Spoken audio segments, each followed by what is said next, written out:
Where Georgia Tech has won the last two times they played Maryland. They could definitely use a boost to their season. They have lost 4 of their last 5, and now they meet a strong Maryland team that's 12-2. Welcome everybody to Atlanta. Brad Nessler and Jay Billis. Jay, this is what you call a tough week for Paul Hewitt. First you get Duke after they lost their first game of the season to Florida State, and then 3 days later number 4 Maryland in here. And Maryland's as good as anybody in the country. I think their inside strength with Lonnie Baxter and Chris Wilcox could be the difference for Georgia Tech. Tony Akins has to get going early. If he and Marvin Lewis can hit some threes, the Yellow Jackets can be in this ballgame. They are the best three-point shooting team in the ACC, so maybe it's a shooter's chance here in Atlanta this afternoon.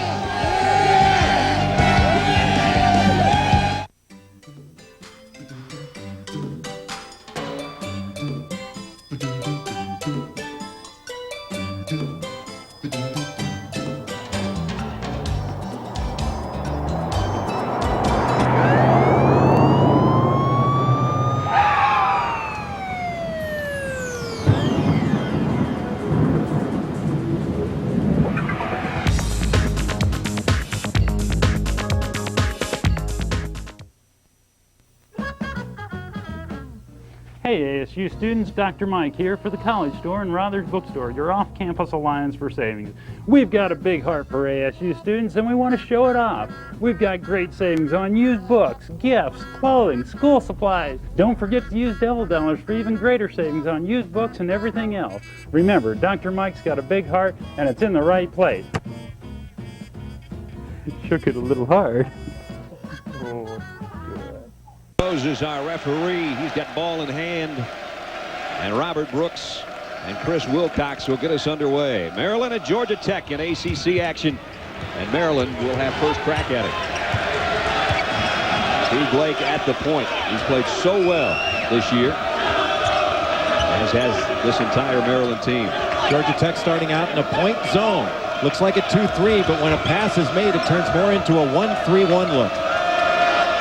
You can tell it's taken Maryland a couple of seconds to try to recognize just what they're looking at. 10 on the shot clock on the opening possession. Well, they showed zone, now they're going man.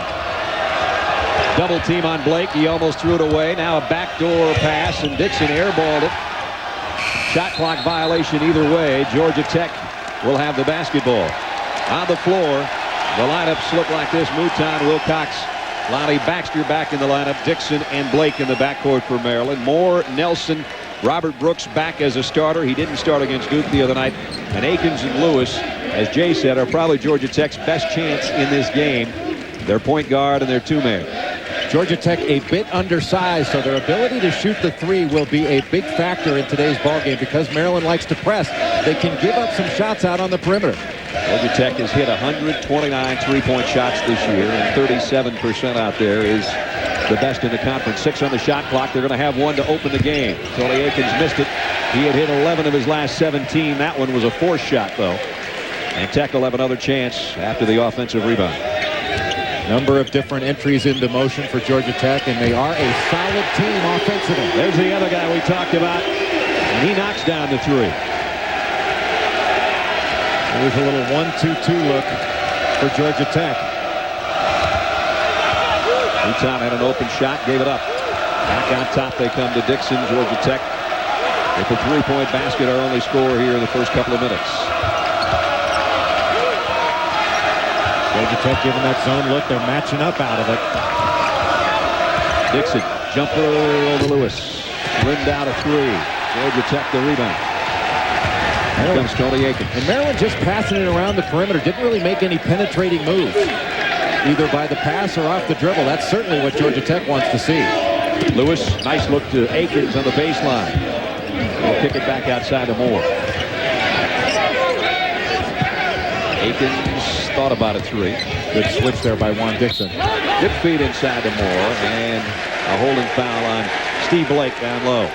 Gary Williams in his 13th season at Maryland. The 8th winningest coach in ACC history. 101 ACC wins out of that 254 at Maryland. And Paul Hewitt, only his 2nd season, the reigning ACC coach of the year. Nice inbounds play to Moore. Had it blocked underneath. Maryland going man on the out-of-bounds under. Georgia Tech almost got something easy. Great pass. What a great look.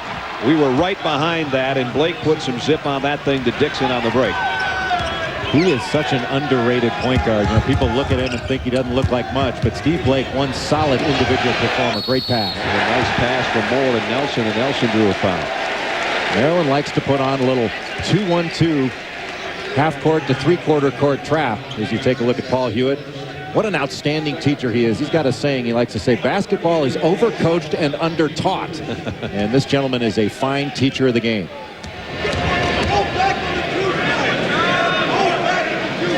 Fouls on Lonnie Baxter as Nelson goes to the free throw line.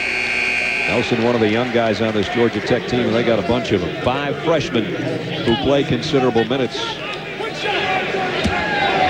Nelson Lane had checked in for Georgia Tech as they lead by 2 here early. Nelson, freshman out of Fort Lauderdale. Baxter with a rebound. Nelson undersized, but he is physical inside. He's got a real knack for scoring down low. Maryland in their 2-3 set, they like to pound the ball inside after a low screen. And Halston Lane's going to be called for the foul. Georgia Tech, we talked about how young they are. Look at the starts. Most starts by freshmen and sophomores in the ACC. The 16 senior, that's just Tony Akins, period. And this is a league that punishes youth and inexperience, and Georgia Tech finding that out with the slow start in the league. Lonnie Baxter just coming off an ankle injury, missed the game against Norfolk State, came back against North Carolina, played some significant minutes, but just starting to round back into shape and one of the best low-post performers you'll see in the country. Over 1,500 career points, and over 800 rebounds. Lane's having trouble getting it in, has to call a timeout. So Georgia Tech on the inbounds, from full court pressure from Maryland. 30-second timeout here. Maryland likes to throw on that 1-2-1-1 pressure, and Georgia Tech just not prepared for it. They needed to run the baseline, get it in a little bit quicker. They ran it up on North Carolina. Speaking of running, 112, the most ever against the Tar Heels. Their worst loss since 1964. And as Jay and I were talking about, what a week when you have the number 4 team in the country coming off maybe as impressive as a performance as they could put together, and then Georgia Tech having to play at Duke the other night, and Duke hammered Georgia Tech 104-79. And you go, great, I just went from the frying pan right into the fire here. And, you know, people said about that North Carolina game, they talked about all the things that North Carolina didn't do in that game instead of some of the things that Maryland did. And, you know, Maryland is an outstanding team, and they can press you and turn you over and put points on the board in a hurry. Lane hoisted one, rebound, Dixon on the run. He'll pull up, nope, he's going to feed it over to Mouton. And possession will go to Georgia Tech. Nice hustle by Tony Akins to force a held ball. And that was one that Juan Dixon really should have shot. I think everybody thought that he was going to go up with that shot, and it would have been a good one. He had rebounding coverage if we were to miss it. And I don't think Byron Mouton thought he was going to give that up under any circumstance. Here's the 2-1-2, three-quarter court pressure. And Georgia Tech had to take another timeout. Tony Akins dribbled it off his own foot. And Paul Hewitt saying, calm down, guys. You just have to see it coming, Brad. It's really not that hard. They knew it was coming, but after turning it over 29 times against Duke last week, I think they may be a little gun-shy to give it up without being absolutely certain it's going to reach a receiver. Those 29 turnovers turned into 44 Duke points. And you can't do that against a good team. So Tech doesn't want to get in that same kind of barrel as they got in that last outing. They had been doing well the previous 6 games, 13 turnovers a game until the Thursday night Duke encounter. Well, they've been valuing the ball pretty well, especially when it's in the hands of Tony Akins. But as you know, in Cameron Indoor Stadium, when things start going downhill, they can go downhill pretty fast in a hurry. And that's what happened to Georgia Tech with such a young team. It snowballed on them. Tied at 4, and again, they run 2 guys at Akins. Lane now will finally get it to the front court. Just have to be careful against this press not to run away from the ball. You got to come back to it. Akins trying to go straight to the basket, and Dixon another rebound.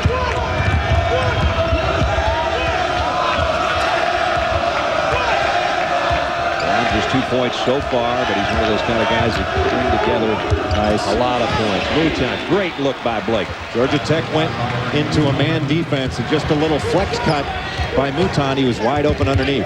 Got to communicate on that low screen. And a double team, and Dixon got a piece of Akins.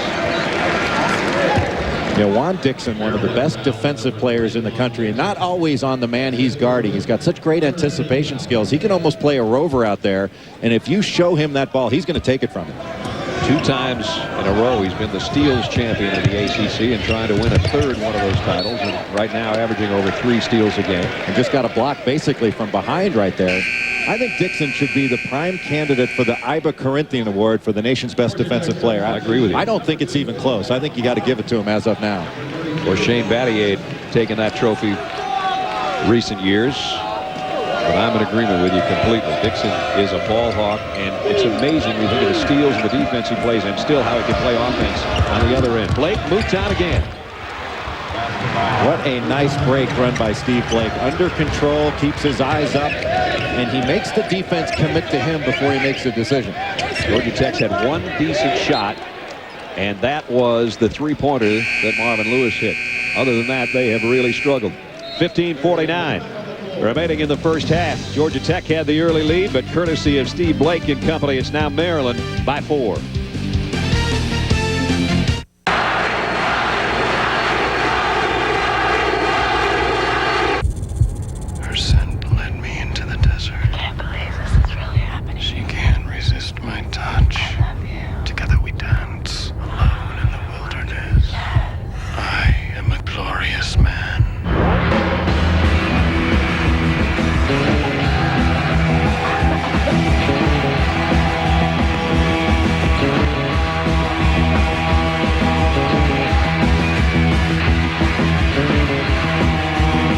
Welcome to Chef Neri's Kitchen in Italy, where she teaches Olive Garden chefs how to create her wonderful tortelloni di Fizzano. How her special touches turn wine, tomatoes, and cream into an unforgettable bolognese meat sauce, and cheese and pasta into plump, perfect tortelloni. Tonight, our chefs will make this delicious dish for you and your family, just $8.95 at Olive Garden, while in Italy, Chef Neri's favorite student learns to make it for hers.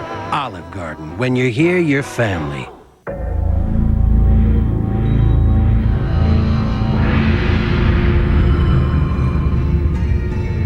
When near, appear distant. Go where they will not expect you. Create confusion. And take them. These are the rules. Prepare yourself. The T-Mac. ESPN's exclusive presentation of NCAA basketball is brought to you by FedEx. Ground, international, online, or express. Don't worry, there's a FedEx for that. Centennial Olympic Park. You might not want to get in the fountain today, but it's a beauty out there. Gorgeous day. 8-4, Maryland early. 15:49 to go first half. Brad Nessler, Jay Billis, and our ESPN crew with you on this Sunday afternoon. Georgia Tech entering the game 0-3 in conference play. First time in 5 years they've been 0-3, and Maryland off to a 2-0 start. Steve Blake's such a good defender on the ball. He moves his feet and has long arms. He can really bother you. Lane, nice lean in, but he didn't get the roll. Baxter will clear it off for the Terps. Wilcox on a half hook. He has improved as much as any big man in America over the last month. He gets up so high on that half hook, he's almost shooting down at the basket. Georgia Tech on the other end. They're 1 out of 8 from the floor. What a talent Chris Wilcox is. I know you were talking about him before the game, you and I. Because I wish I was him. Mouton. And Mouton's got 6. He's not necessarily a big scorer, about 10 a game. And it's 10 straight points for Maryland. Well, he blends in very well with his team. He was the leading scorer for Perry Clark at Tulane for his first 2 years in the game before transferring to Maryland. Tony Aikens has to adjust the shot as he goes in the tall timber. Nelson pulls it back down, and finally Georgia Tech gets another basket. Nelson is really strong inside, maybe undersized, but he's burly, he's physical, and he goes after him. And a steal by Lewis. Maryland's third turnover. Lane, he's a good three-point shooter if he gets a decent look. He got a good look there, but didn't drop it down. Mouton will clear it off. And that's where you wonder if Maryland could have a little bit of a matchup problem in the next game they've got against Duke. Is who is Chris Wilcox going to guard? If he has to jump out and guard Michael Dunleavy out on the floor, that could be a tough matchup for him. Also a tough matchup for Duke if Dunleavy's got to guard him. Blake tried to lob, and Wilcox didn't go up for it. Now the scramble for the loose ball is Georgia Tech's. Akins, a push pass. Lane's going to try to work the baseline, and nice defense by Baxter. It'll be Maryland ball. Boy, how about that? Baxter just took it right away from Lane. 182nd career block shot by Baxter. And Lonnie got all of this when he comes down with not only both hands, but the ball. How about that for a double whammy? You got to go through Lonnie Baxter. If you get through him, Chris Wilcox is flying right past you to swat it away. Yeah, that's great. No good option. So Maryland will inbound. Wilcox gets a breather, and Todd Holden just came in for him, and he'll be the inbound man. You take out tremendous athleticism and you put in a guy of the same size with great skills. Dixon, nice pass over on the wing. Nicholas. And Maryland playing at a very nice pace in this game. Not too fast, and they're playing with intensity. Another steal. And a foul to boot. You guard against Maryland. You've got to stop their flex cut. Take a look at the entry into a 2-3 set into flex. Watch the right-hand side of the court at the top of your screen. There's going to be a screen right here, and Tony Akins goes over it. Byron Mouton down here, and the duck in afterwards by Baxter. Mouton wide open because Akins went over the top. Everybody worried about Baxter getting in there right afterwards, and they run that so well and run it consistently time after time, and they're going to wear you down sooner or later. Akins on the Georgia Tech bench getting his first rest, and Maryland 6 out of 8 from the floor. They lead by 9, their biggest advantage so far here in the first 6.5 minutes. Dixon gave up a 3, and did he trip? Was he walk? Yeah, he got fouled.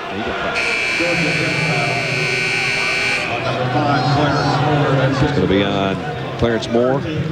And Juan Dixon only weighs about a buck and a quarter. Looks like a stiff wind to blow him over, but he's really strong. Round a pick on the inbound. Strong enough to knock that one halfway down before it came back out on it.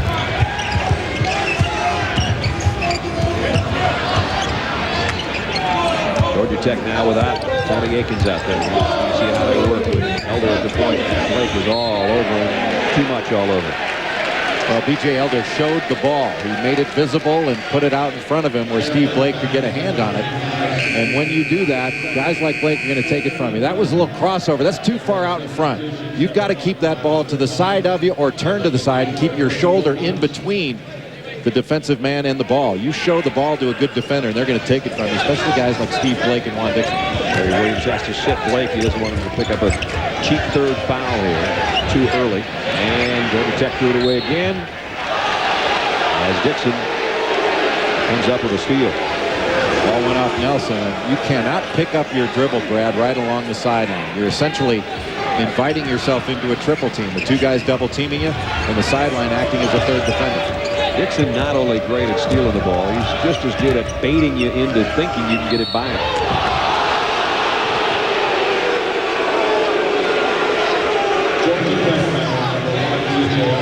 Elder picks up the foul. Paul Hewitt was not crazy about that call. Well, Paul Hewitt can throw quite a variety of presses at you as well. He's got a little 1-2-1-1 trap. Likes to put Brooks on the ball out front because of his length and athleticism. Tough feed inside and an even tougher move by Wilcox.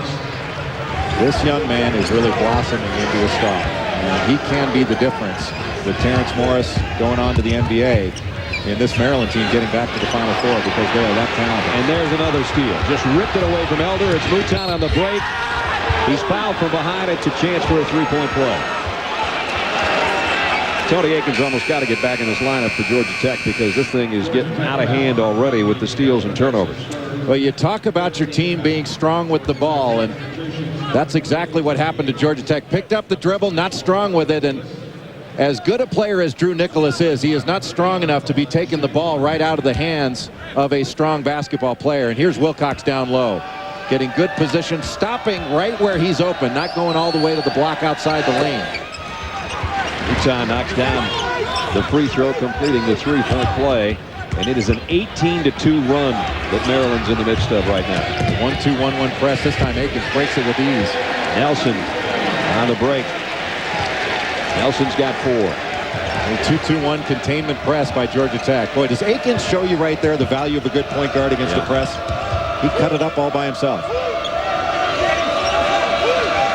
Back to the point zone for Georgia Tech. Trying to give some different defensive looks to a very good offensive team. Wide open three. You can't leave Dixon alone to do that.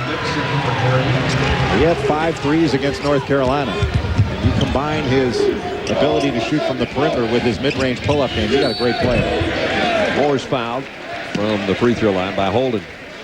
And he'll get 2. That three-pointer by Juan Dixon, the 180th of his career.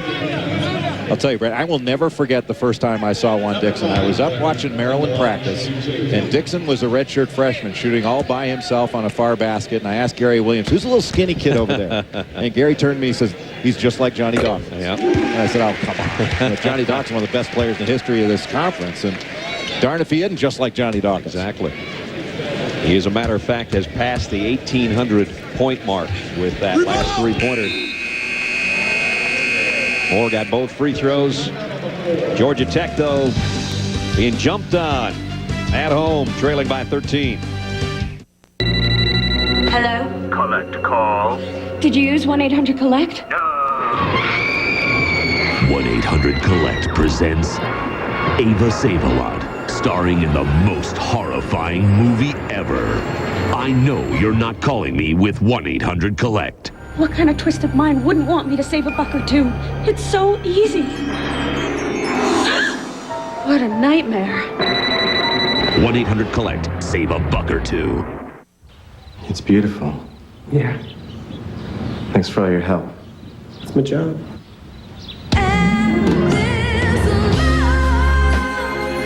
Wow. Honey, can we start now? Yes. Yes, we can. We know how you feel, and that's why we're here. Circuit City. We're with you. Sweetie. Yeah, just put that anywhere. This place would be totally boring without me. I pull MP3s off the net from DJ sites all over the world, burn them onto CD, and rock the lot. Easy CD Creator 5 from Roxio. Pep Boys just rolled back tire prices. 70,000-mile touring tires rolled back to 4 from $159.96. SUV tires rolled back to start at just 4 for $199.96. For huge tire savings, roll on over to Pep Boys. Bill Pito in the studio. Indiana trying to improve to 4-0 in the Big Ten, taking on Iowa. Jared Jeffries down low. Going to make the bucket, and Indiana up 52-39. All right, Bill here. Georgia Tech being eaten up like cotton candy by Maryland so far, 23-10, and Maryland shooting 75% from the floor so far. That is a surprising score at Carver Hawkeye Arena. Yeah, it really is. Indiana, a solid team, not a great one, but Jared Jeffries down the low block. You've got to double team him, otherwise he's going to score on you all day. Georgia Tech trying a little full court pressure of their own. 2-2-1. It's more of a containment press, but you can see that they're trying to keep the ball out of the hands of Steve Blake. When he gives it up, they're not letting him get it back. Well, it works. Moore going to go back to the free throw line. Clarence Moore is so strong and so explosive getting off of 2 feet. You can see when he went up, he used his off arm, his right arm, to push off a little bit. In the NBA, that would be a call, but not in college. Well, his freshman season kind of burst on the scene when he became a starter, scoring over 10 points a game, and then came, speaking of having great feet and great spring, a broken bone in his left foot early last year. Kind of took him right out of the season, but he's back and starting to show some of that form. Lonnie Baxter coming back in, and Wilcox will sit. Moore can be a really valuable contributor to this team because of his ability to grab offensive rebounds. He can defend almost anybody inside or out. Got a chance to be a versatile player in this league. Quickly, Maryland gets it down court.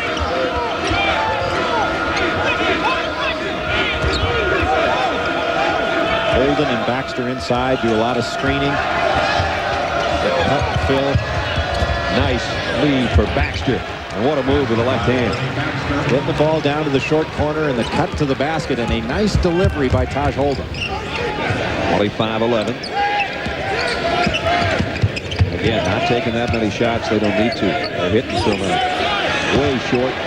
Tony Akins thinking that he was bumped by Nicholas. Ball. Nicholas got a piece of the ball. He might have got some arm as well. Blake, the bounce to Baxter. Got his own miss and put it back in. Maryland basically getting whatever they want offensively. This is exactly what you said in the open. They're so strong underneath, which is Georgia Tech's weakness. Wilcox and Baxter have done a lot of the heavy work. Nelson's hanging in there, though. Kid's going to be a good player. He's really a tough kid.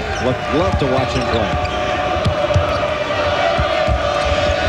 Baxter trying it third time in a row, and they'll send him to the free throw line. That's a pass you make when things are going really well. I mean, that was a threaded needle pass, and it was a terrific catch by Lonnie Baxter. Fouls on Anthony McHenry.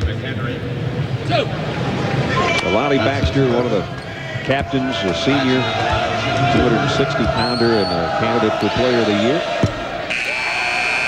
Maryland getting the ball along the baseline. Oh, actually, this is the play right after that.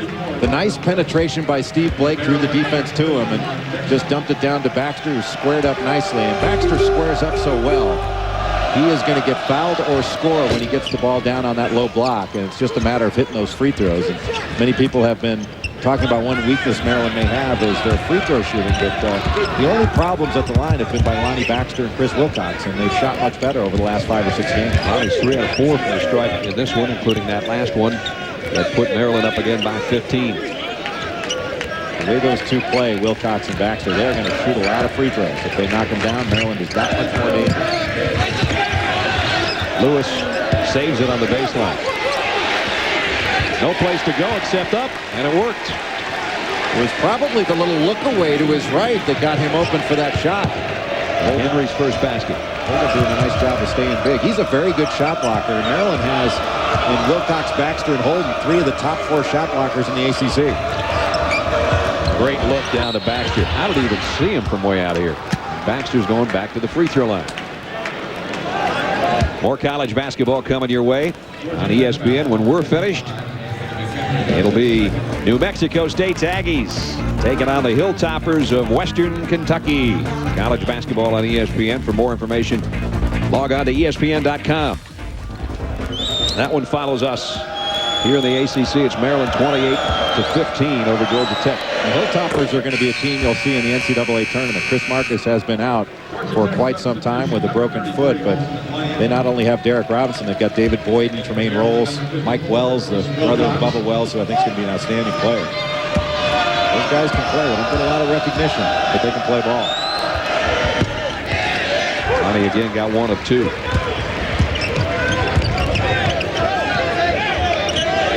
Georgia Tech calling the set, trying to get it up to Marvin Lewis off screens up the middle. Georgia Tech's leading scorer has been held scoreless. Tony Akins. Moore trying to force one up through a double team again, and it's hard to be strong enough in there to do that. And Maryland's bigger guys aren't really gambling. They're staying basically behind, making the smaller Georgia Tech Yellow Jackets inside shoot over the top, and they've been very successful thus far. 4th-ranked Maryland in Atlanta. Maryland's won 4 straight, 22 of their last 26 dating back to last season. And they take on a Georgia Tech team that got thumped by Duke earlier this week on the road, and now they go from playing number 1 or number 2, depending on what poll you pay attention to playing number 4, all in a 3-day stretch. Tough in the ACC. Foul's going to be on Mouton. As great as the Maryland basketball program's been over the years, and in the 70s when our colleague Lenny Elmore was there along with John Lucas and Mo Howard, it's never been stronger than it is right now. And this program has gotten to elite status under Gary Williams. 8 straight NCAAs, 5 Sweet 16s. That's pretty good company when you look at some of the other teams around the country that have tried to accomplish that. Here's Dixon. He missed that one after hitting his last 3-pointer from over there. But Chris Wilcox going over the top, and that's a big call for Georgia Tech. If Georgia Tech can get over the back calls, that means they're doing a good job of blocking out. Those are big plays for a smaller team to get a bigger team to go over the top of you. So we walk it down the other end for free throws. And it's going to be Georgia Tech's Ed Nelson, who's the leading scorer right now for the Yellow Jackets with 7. In fact, nobody else has more than 3. Maryland got off to such a good start. It seems like they've been a little sleepy the last several possessions on defense. And Georgia Tech really not down by that much. They cut it to 12 here with 8:36. That is not that big of a deficit with a three-point shot in the way that Tony Akins and Marvin Lewis can shoot it. Nelson's hit 2 of 3. Free throws are not his strong suit. He missed the second one, and Moore battles over the rebound. Got the pass to Lane. Everybody on the floor, but they pick it up. And kick ball. Georgia Tech will have it. So nice hustle there. First to get the rebound, then to get the outlet pass without traveling. And then Lane to do likewise to get it to Tony Akins. And that's got to be killing Marvin Lewis, because he was right in his shooting motion, ready to shoot as the ball was to arrive, but a foot. Guys, he says it's a game of inches. There was a game of a foot. And now try to bounce it off one of the Maryland defenders right in front of the Terrapin bench, and that backfired on Georgia Tech. And guess who happened to be right in the middle of that play? Juan Dixon. Yeah. It just seems a lot of loose balls find the way into his hands, and I don't think it's a coincidence. I don't either. This young man just has an aptitude for this game. He has a very high work rate. And he played inside, if you can believe that, in high school. And he's got this strange idea that he's bigger than he is. Ishmael Muhammad comes in for Georgia Tech. We mentioned earlier that Juan Dixon now has over 1,800 career points. In fact, he's got 1,803, and he is 350, make it now 349, points shy of Len Bias's all-time scoring record at Maryland. I did a little real cheap math because I'm not too good at it, but if they play, let's say, 18 more games, if he averages 20 a game, which is about on his average for the season, he would become Maryland's all-time leading scorer. So it depends on how many games they get in the ACC tournament, how far they go into the NCAA tournament. As Lewis knocks down his second three. And making the shot allows them to put on a little 1-2-1-1 press of their own. Get down to 12. Mouton all alone at Baxter. Boy, that reverse layup. Lonnie's just saying, get it to me, and I'll either go straight up or I'll wait until somebody waves their arm past me and I'll go on the other side. He's made a living out of that here in the first half. Really good use of the basket by going around to the other side. Guaranteed it couldn't get blocked. Nice spin by Nelson. Almost finished that thing off. Scramble for the ball. Maryland ball. There's 7 minutes and 31 seconds remaining in the first half. A 14-point lead. We've talked about Juan Dixon. He's approaching a lot of records in the Maryland books, and he's got his team out to a 33-19 lead. Tired of spending too much time chopping vegetables? Fed up with those complicated food processors? Well, not anymore. Introducing the Quick Chop, the fast and easy way to chop, mince, slice, and dice with just a tap. Watch. Place your vegetable under the Quick Chop. Give it a tap, and you've got finely shredded cabbage for delicious coleslaw. Tap again and chop carrots and celery in an instant. Or add potatoes for one-tap home fries the kids will love. It even chops garlic and leaves the peel behind. The secret are 6 steel blades that retract and rotate after you chop, so the next time you tap down the blades, chop in a different area. Call now and receive the Quick Chop for only $19.99. We'll also include this amazing folding chopping board to funnel your ingredients right into the pan. Yours free. Call right now and you get a second Quick Chop and folding chopping board absolutely free. That's a $60 value, all yours for just $19.99. Call now. Call and order the amazing Quick Chop for $19.99, and as a special TV offer, we'll double your order while supplies last. Call 1-800-322-1199. Schultz never knew there were tunnels. He didn't want to know, but you're missing the point of the story. A young entrepreneur engrossed in a Hogan's Heroes marathon neglects to ship an important package. Did he know about the radio and the coffee pot? He knew nothing. Now focus. Like a swallow returning to Capistrano, he instinctively heads to FedEx. They give his small business package the big business treatment, and another hobgoblin of success falls victim to FedEx efficiency. What is a hobgoblin? A gnome. A mean, angry gnome. 33-19, Maryland leading with 7:31 remaining in the first half. Juan Dixon, we talked about him. You saw as we went to the break, he's now 746 points shy of Lenny Bias's all-time record. He's got 183 pointers, including one today. That's 7 behind Johnny Rhodes, and also that's who he trails in the steals department. And at the rate he's going at that, he'll probably own all those records. And if you start looking around the ACC, I don't think you'd find too many times where a guy would be the leading career scorer and the leader in steals, showing you his versatility on both ends of the court. I don't think you'd find it anywhere in the country. Maybe not. And it shows how difficult it is. Usually you do one or the other. He does both extremely well. Big time. That's the outside shot. Nelson, the tough guy. He's in there for the rebound. Tony Aikens still scoreless. You don't see that very often at this stage of a Georgia Tech game. 13 minutes into the first half.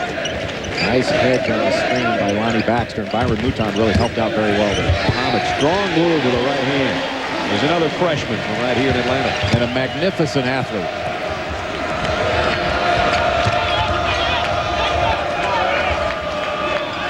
And last shot by Mouton, the first thing he's missed all day. He had been 4 for 4 from the field, and had one free throw in one attempt. Spin inside on the pass to Baxter. Good look by Nicholas. Awfully easy bringing Taj Holden up to isolate Lonnie Baxter down on that low block after the screen. Good pass. Inside, Baxter may have intimidated Moore a little bit, but Georgia Tech gets another crack at it. And Muhammad goes strong, and he'll have a chance for a three-point play. Ismail Muhammad, one of a number of left-handed players on this team. Georgia Tech has more lefties than anybody in the country except for maybe South Carolina, and that is a strong move to the basket. Just a marvelous athlete. The nice pivot goes right by on the first step by Taj Holden.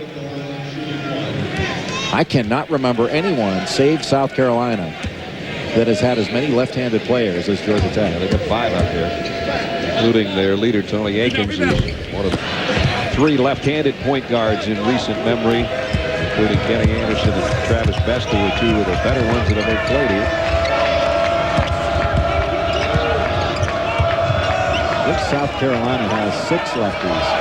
I remember watching them practice earlier this year, and I asked Dave Odom how many they had, and he said 6, most in the history of the game. Like anybody keeps stats up. You don't miss much, do you? Who in the heck would know South Carolina had 1 more lefty than Georgia Tech, except you? Well, I hated guarding left-handed players. They just think different. Baxter deep ball with a shot clock winding down, and Georgia Tech played nice defense that time, and their fans appreciating it right now. Tony Aikens pushes it up court.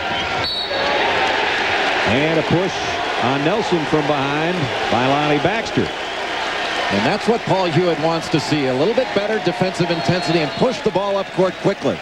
You can't take advantage of your quickness if you don't play with quickness on the floor. And for the first time all afternoon, Alexander Memorial Coliseum sounds like the Yellow Jackets' home. Nice little push down low, and as the ball was arriving, Lonnie Baxter, like a lot of big guys do, keep those arms up and then push with the lower body. And he's got a big lower body. It works. Oftentimes they look at those hands and you watch that big trunk riding you off into the corner and you wonder, how did Ed Nelson get into that Maryland bench? That's right. 35-23, 12-point game, 5:32 remaining in the first half.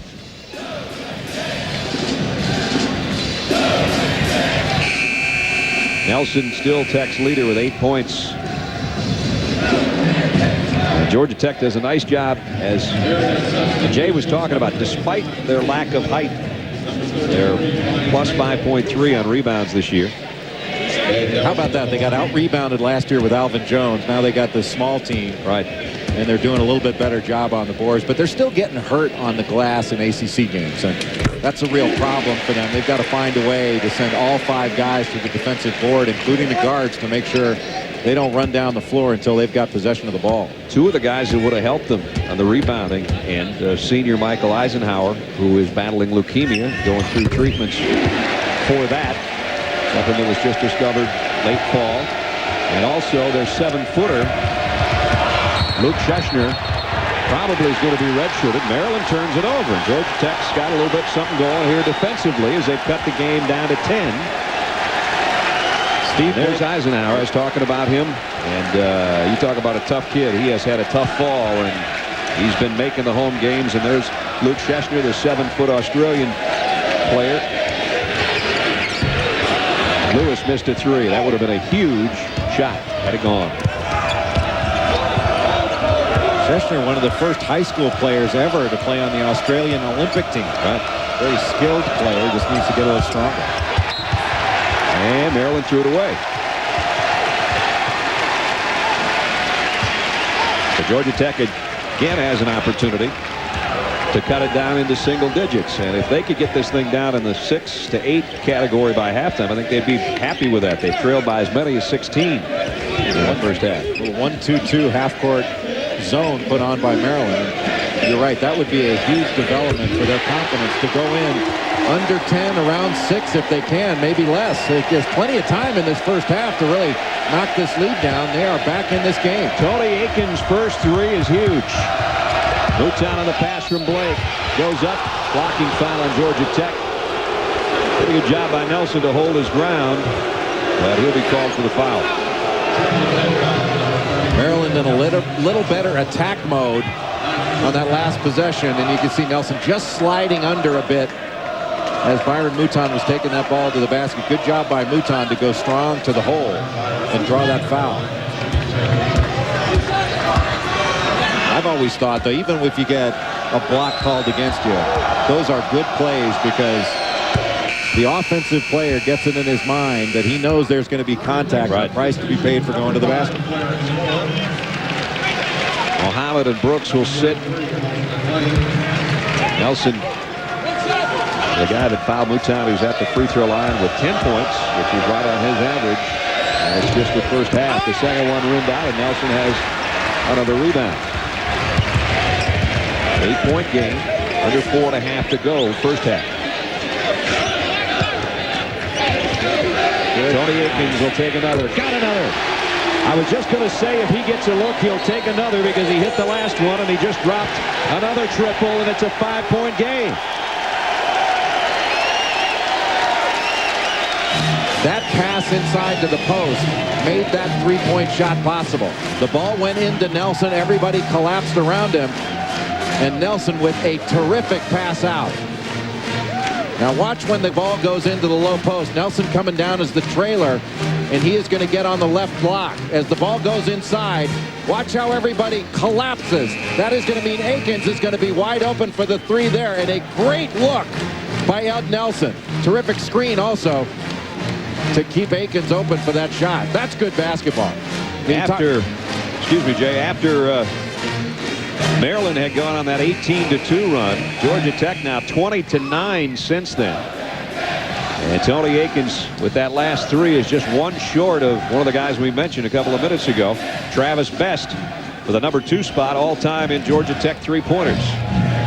And Brad, you give Georgia Tech a lot of credit for making this comeback, but you also have to think, or at least get the feeling, that there was a drop in the intensity level by Maryland that allowed this to happen. You mentioned that. You said they're getting a little sleepy, and that's about the time Tech woke up, and that's a bad combination. Well, in Georgia Tech's case, it's a good combination. Aikens on Blake. And a bump, the foul. Going to be calling Halston Lane, I think, trying to stay with Dixon. That was the 2-3 set again. Sort of a flex look, kind of a continuity flex look by Maryland. Coming off a low screen. You have to be worried about the guy coming off the screen and then the screener who shapes up or ducks in to get that easy post. That foul on Lane was his third, so he's done for the half. Dixon to the free throw line. Doesn't miss much there. He's only second in the conference at over 90%. And today he's 3 for 3. Well, when you can shoot your free throws well, and 90% is beyond shooting it well, it's a great free throw shooter. You become a weapon out there. You've got to be defended, but if you defend a little too aggressively, you know you're giving up 2 points. How many times do we talk about somebody being a great free throw shooter and then miss the next one? It happened again. 6-point game. Has that ever happened to you with field goal kickers? Yes, it sure has. Mike Patrick was talking about that the other night. He started jinxing field goal kickers now. Yep. Oh, there's a huge defensive play, but McHenry does come back up with the ball, and he got a timeout call. Nice hustle by Maryland defensively, and it was Holden who knocked it away. But McHenry went back down to the floor and scooped it up. Nice when your 6'10" guy out on the perimeter can get a hand on the ball. Well, Jerry Kelly had a great round yesterday, shot a 65, and he's looking to hold off John Cook and David Times and all the rest of the field for his first career win tonight as ESPN brings you live coverage of the PGA Tour Sony Open at 8 o'clock Eastern. For more information, log on to ESPN.com. He had a 2-shot lead going into that action in Hawaii, so we'll see how it goes tonight. Georgia Tech was a driver and a 3-wood behind in this game, and they've cut it down to a 6-iron, basically. 37-31. A chance to cut further into the lead. The house down. Or bring it to its feet, whichever. McHenry's going to try it. Missed the 3. Rebound going to be Ryan Randall. Randall, who just checked in. Randall, the junior college player from Allegheny Community College in Maryland. Same place that produced Steve Francis. That's good company. Maryland has gone almost 3.5 minutes without a field goal. Great curl. Holden's going to try outside and got it. What a read by Juan Dixon. He is so good at curling off screens. And that is what allowed Taj Holden to get free for that shot. Holden's first field goal of the afternoon. Here's Nelson. Turn. And it's short. Nicholas comes the other way, and he'll pump it up there. Nelson, another rebound. And the outlet pass is a beauty to Lewis on the break. Reverse layup. What a shot. Whoa. You don't see that one every day. You don't see that in horse games. What a great shot. 40-33. I'll tell you what, Byron Mouton should have picked off that pass. And a slam on the other end by Randall. That's the way you break pressure. Attack pressure at the point it's applied.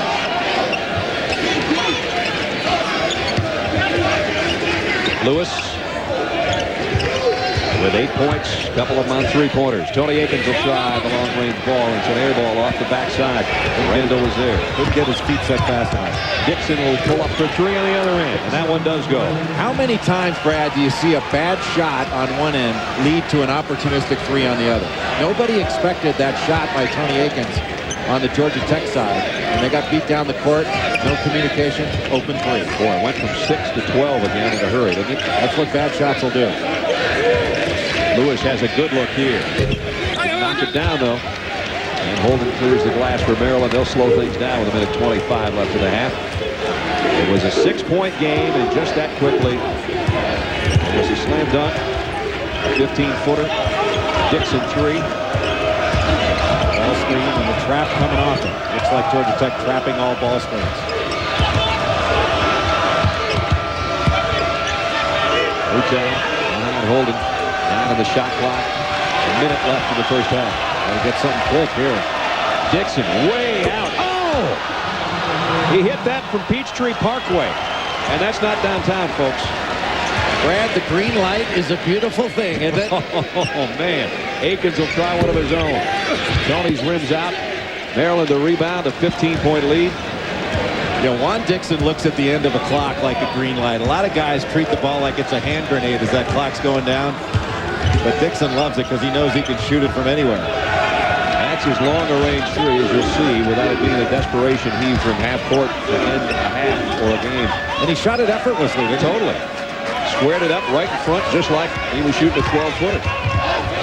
Nicholas double-teamed, and a foul is what we call on Clarence Moore. The double team is coming off of every ball screen. And Maryland has done a pretty good job of recognizing that and stepping a man out for an open shot on just about every occasion. 12-2 run this time in Maryland's favor. So it's been a game that has had basically 3 big runs, but 2 of them belong to the Terrapins, and thus the 15-point lead with 15 seconds left. Maryland has to feel very good about the way they responded to the challenge when Georgia Tech cut that lead down. Way short. Georgia Tech substitution number 2 is Muhammad, number 34. When you lose a player like Terrence Morris off last year's Maryland team into the NBA playing with the Houston Rockets, and they have had 2 guys step into that void. One of them's Holden, who can really step away and hit the perimeter shot. And Wilcox the other, right? Yeah, Aiden Wilcox, who inside is becoming as good a low-post player as there is in this league. See if Tony Akins takes the last shot. 8 seconds left. He guarded closely, and he did draw a foul from Collins. Well, and Gary Williams looking at Andre Collins right now asking, why are you fouling there? That is not the time to be getting a foul 25 feet from the basket, riding the player off his path. Tony, a 77% free throw shooter. You always want to be on the floor when there's a mistake made with Gary Williams, because if you're on the bench, you have to listen to all that garbage over there. He's preaching to the choir basically on that side of the court, but well, that's how a walk-on kind of earns his place on Yeah. the team, is you get yelled at during a dead ball situation because he can't yell at the guys on the floor. Tony Akins with 7, now 8 points with just 5 seconds remaining in the half. And Juan Dixon, what a shot with the shot clock winding down. That's the one that gave Maryland the cushion they have. They're up by 13. Her scent led me into the desert. I can't believe this is really happening. She can't resist my touch. I love you. Together we dance, alone in the wilderness. I am a glorious man.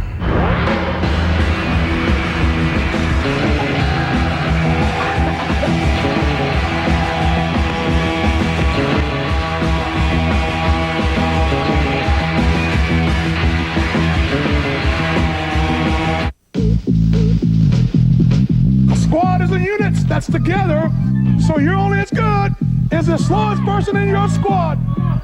It's not about me anymore. We need to get through this together. Everybody gets the same training. It doesn't matter if you're going active or reserve. Log on. Watch me become we. Let's go! Only at GoArmy.com. Somewhere in America, there are no meetings to attend or soccer games to make. There are fish to be caught, shoulders to be ridden, and memories to be made.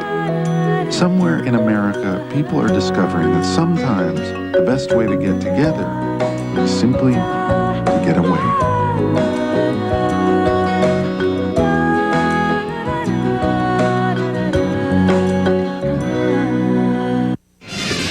Bill Pino coming up in 5 seconds. Bill will have news on Tony Dungy, Marty Schottenheimer, Steve Spurrier update. And the Hoosiers and Hawkeyes in the Big Ten have a pretty good battle going on. That's all coming up at halftime of our game, which is 5 seconds from now. 48-35. Maryland with the lead. And maybe one last chance for a basket. It's Holden.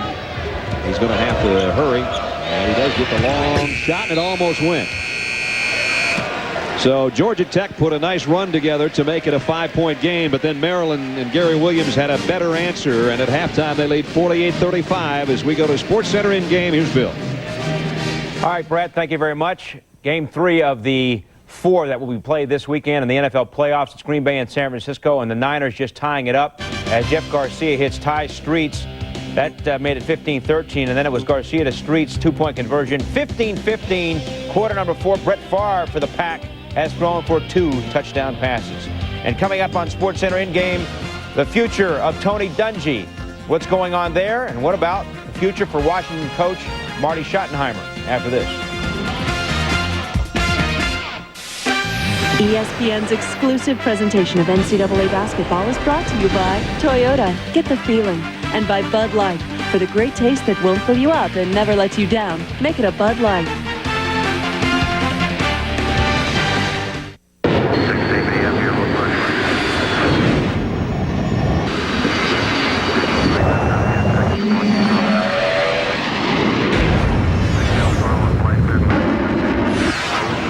The Toyota 4Runner can take you places other vehicles can't,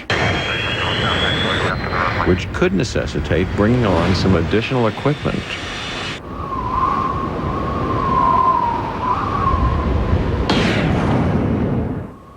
My official title is Touchdown Boogie Coordinator. Now, to me, it's not the end zone. It's the groove zone. Move those hips! Move it! I'm hard on my guys because it takes commitment. There you getting it! There you getting it! Scoring's just a way to get them into the end zone. Strike a pose, baby. Then, good job. It's showtime. Bud Light celebrates those who like to celebrate. Winning isn't everything. Shaking a righteous booty, that is.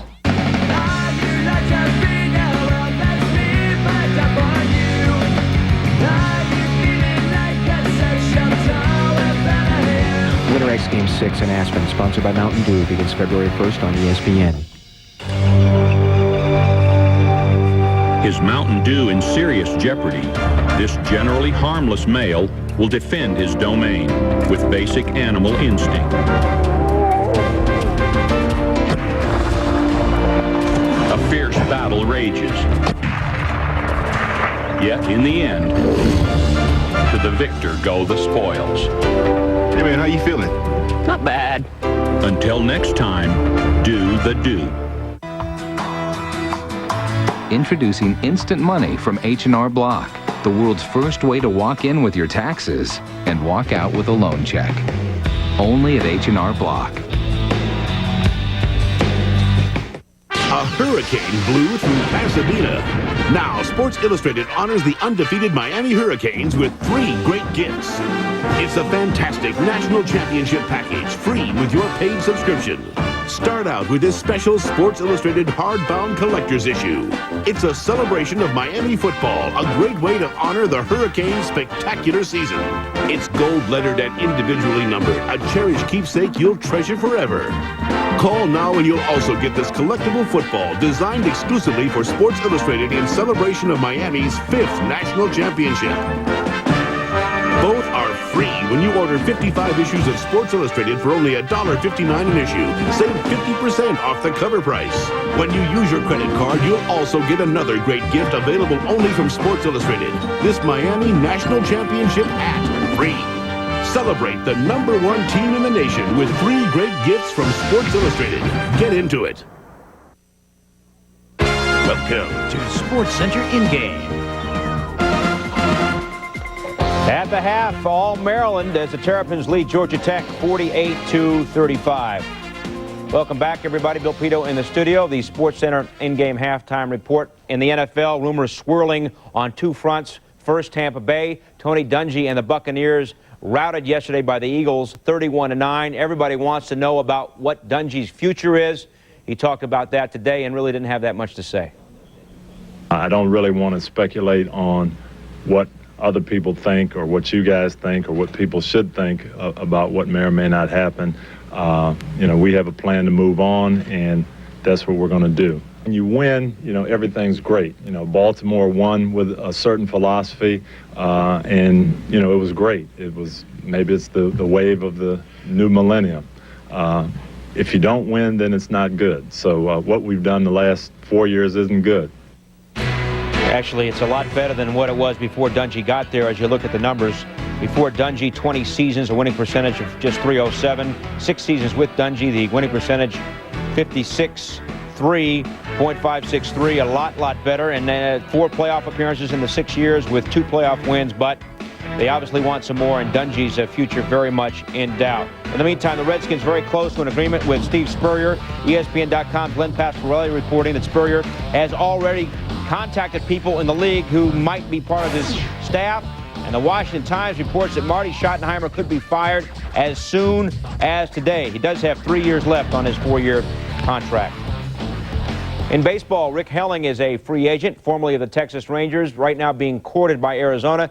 D-backs say if they come to terms with Helling, he will be their number 3 starter behind Kurt Schilling and Randy Johnson. He could go back to Texas, but only at reduced pay. In golf, Jerry Kelly, making his 200th career start on the PGA Tour, has yet to come up with a PGA Tour win, but he is a leader heading into the final round of the Sony Open. You can catch the final round 8 o'clock Eastern tonight right here on ESPN. David Toms and John Cook and David Toms are 12 under. Jim Furyk is 11 shots under par. He's 3 shots off the pace. Coming up, Sports Center, 7 Eastern, Neil Everett, Brian Kenny inside the Niners and the Packers. That's a great football game to this point, all tied up. Vince Carter's Sunday Drives and much more on Tony Dungy's future with Tampa Bay. Sports Center, 7 Eastern, right here on ESPN. And college hoops elsewhere. Jared Jeffries in Indiana. Can they go to 4-0 in the Big Ten?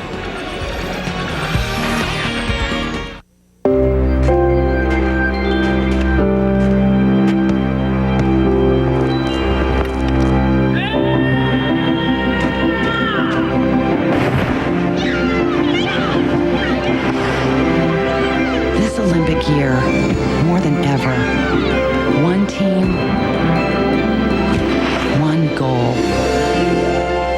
bringing home the gold.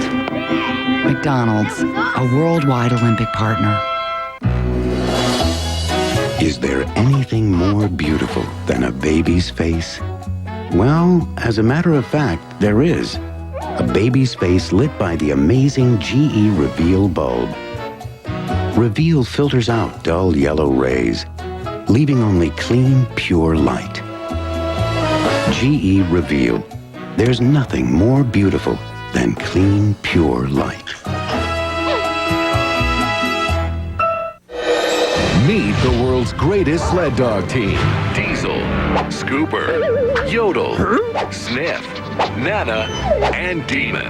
As they meet their new owner. Okay, just like a jet ski with fur. On January 18th, get ready for Mush Hour. Then you really stepped in it this time. Disney Snow Dogs. Rated PG. Starts Friday, January 18th at a theater near you. Dear Kurt, how is training camp? Are you getting along with the other boys? This new chunky soup will fill you up right after a fun-filled day. No! New chunky beef rib roast with potatoes is loaded with lean chunks of savory rib roast for a taste of home while you're away. Lights out! I miss you, Pumpkin.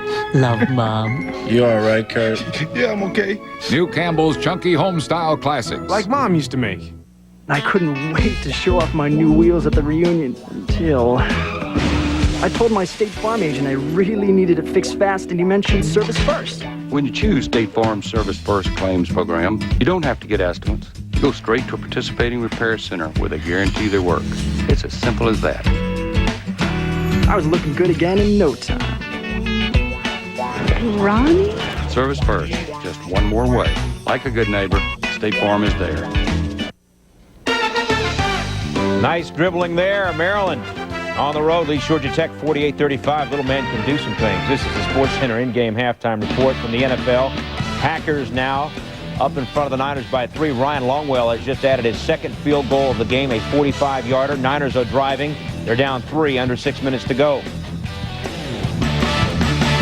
Elsewhere in college hoops today, Indiana and Iowa in the Big Ten. The Hoosiers trying to improve to 4-0 in the conference, and this after really a subpar preseason record of only 10-5. That's their mark as they come into today's game. Mike Davis has been heavily criticized, but he's got them playing awfully well in the conference. Iowa's Glenn Worley here, three-pointer, top of the key. 5-5 ball game at this point.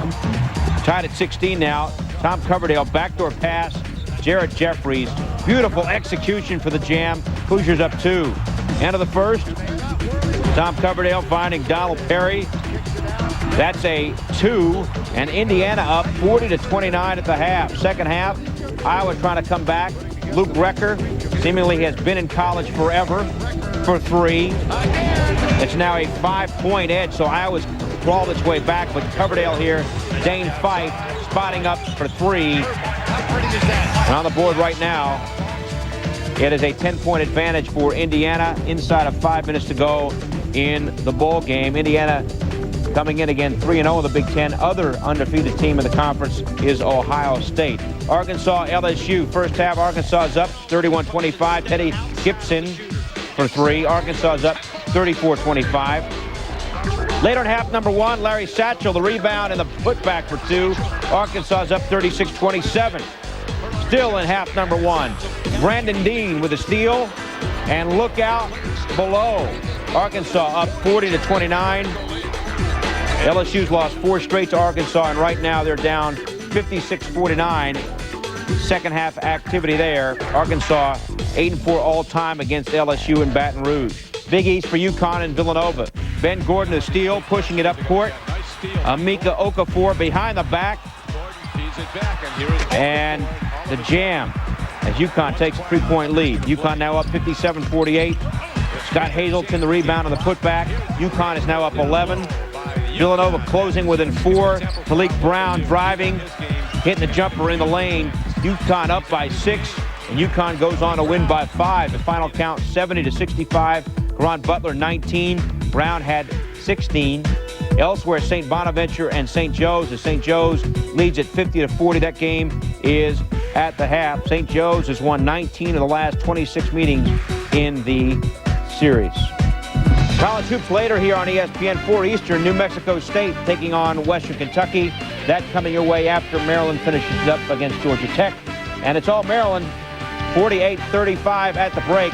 Lonnie Baxter and the Terrapins having their way on the road. Second half coming up. Thanks for watching, everybody. Sports Center in-game halftime report. When I found out I had diabetes, I wouldn't admit it. I even ignored my doctor's warnings. One day, with my 2 precious little boys in the car, the traffic went blurry. I couldn't see. That was my wake-up call. Now I wave the fact that I have diabetes like a banner. If you have it, control it. I test myself often, each and every day.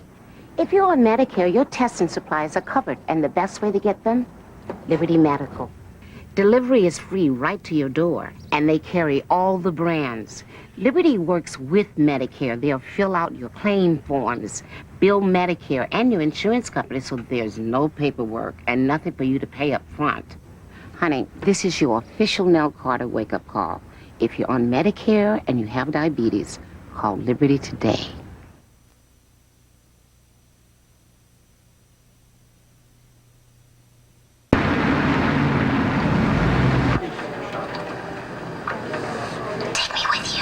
I'm sorry? Take me with you. I want to go somewhere beautiful. I want to see the Swiss Alps, the snow-covered Matterhorn.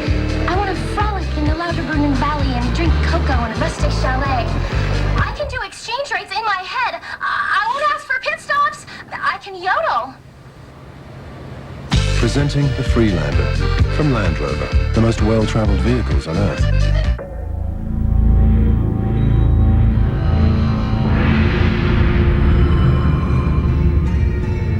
When near, appear distant.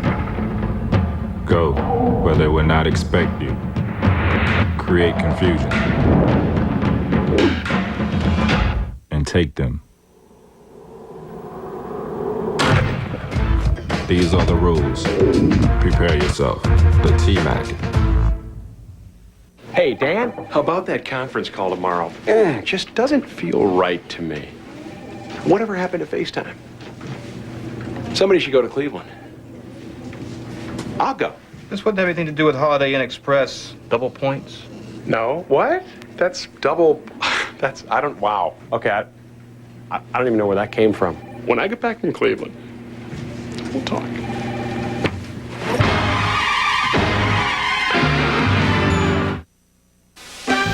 ESPN's exclusive presentation of NCAA basketball is brought to you by Land Rover. Come see what a Land Rover is made of.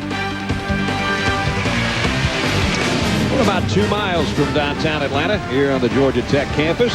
And at halftime, it's the Maryland Terrapins leading the Yellow Jackets 48-35 is our halftime score. Welcome back to Alexander Memorial Coliseum. Brad Nessler and Jay Billis along with you.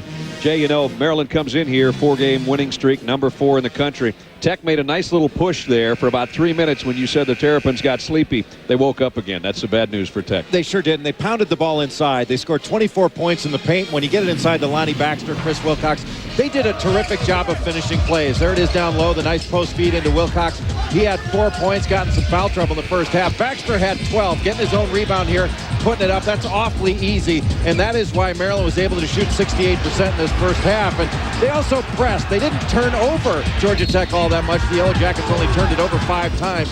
But Maryland got the pace to the game that they wanted. And you shoot 68% in the first half, you're going to win an awful lot of ball games. Maryland looked very strong. No doubt about it. 5 out of 11 even outside the arc.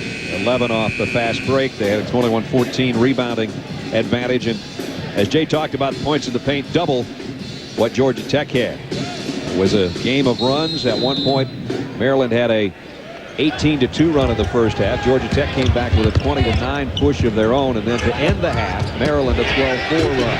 Georgia Tech starts with the first basket of the second half, however. A little better bounce by Georgia Tech to start this second half. Brooks' first basket's a dunk on one end, and Dixon comes back the other way, leading scorer in the ball game. Missed his opening jumper. Nelson, who had 6 rebounds in the first half, has his 7th here in the first 30 seconds. Tech rimmed out a 3-pointer. Brooks foul as he went back up. Robert Brooks, a very good athlete. Long-armed, he can play in the post. He's very active and can point the press for Georgia Tech, and he runs the court very well for Paul Hewitt, who I think is just a terrific basketball coach. He was an assistant at Villanova, took Siena to the NCAA tournament postseason in 2 out of the 3 years he was there. May or may not have a bearing on this game, but to have Steve Blake get his 3rd foul in the first 29 seconds of the second half can't be great news for Maryland. Rebound, baby. Brooks, who didn't score in the first half, has the first 4 points in the first half minute of the second half.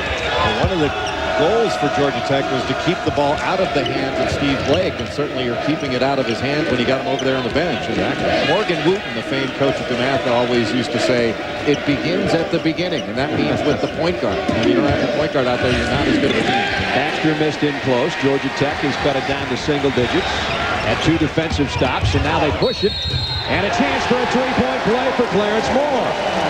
That's the way you open up the second half. That's exactly right, and that's the way you push the ball up the floor. That is how you put pressure on a team's transition defense. And when you're playing against a bigger team, make the bigger team run. Gary Williams says, I've seen enough in the first 53 seconds of this half. Timeout, Maryland. ESPN and ESPN2, home of the NCAA Women's Basketball Championship. Wake up! It's time for 7-Eleven. Start with a cup of fresh brewed 7-Eleven coffee. Then grab one of our hot breakfast sandwiches. Or choose from our bakery selections delivered fresh daily. And get your morning going. I work nights. Oops. Oh, thank heaven. Hello? Collect calls. Did you use 1-800-COLLECT? 1-800-COLLECT presents Ava Save-A-Lot, starring in the most horrifying movie ever. I know you're not calling me with 1-800-COLLECT. What kind of twisted mind wouldn't want me to save $1 or $2? It's so easy. What a nightmare. 1-800-COLLECT. Save $1 or $2. Pep Boys just rolled back tire prices. 70,000-mile touring tires rolled back to 4 from $159.96. Raised white leather performance tires rolled back to 4 from $199. So for huge tire savings, roll on over to Pep Boys. Wait your turn. Have a good night. Take me with you. Excuse me? Take me with you. I want to get away. I want to wander the Andes, climb the ruins of Machu Picchu. We'll explore Laguna de los Condors and search the Amazon for lost tribes. I have a keychain with a can opener. I'm a good listener. I can make guacamole. Presenting the Freelander from Land Rover, the most well-traveled vehicles on Earth. Georgia Tech back in this ball game in under a minute of the second half, and there's nothing X and O to draw up. It's just Georgia Tech playing a lot harder than they did in that first half. More alert. The quick penetration by Moore gets it inside to Robert Brooks, and then after the defensive rebound by Nelson, pushing it up the floor, running lanes, putting pressure on the transition defense of Maryland. And all of a sudden, instead of what looked like a sure Maryland victory before they head to Durham this next week, we have a Georgia Tech run, and all of a sudden the Yellow Jackets back in this game. Clarence Moore will try to cap it off with a free throw, but he missed it. Still a 7-point game. And Brad, I would venture to guess at that last timeout that Gary Williams raised his voice a bit. I think you're right. After the continuity, the flex look. Dixon in the paint, had it blocked by Moore. Going to get another chance. Or the pass to Wilcox, and he just threw it down. Ooh, that's wicked. He makes it look like a Nerf hoop. It's unbelievable.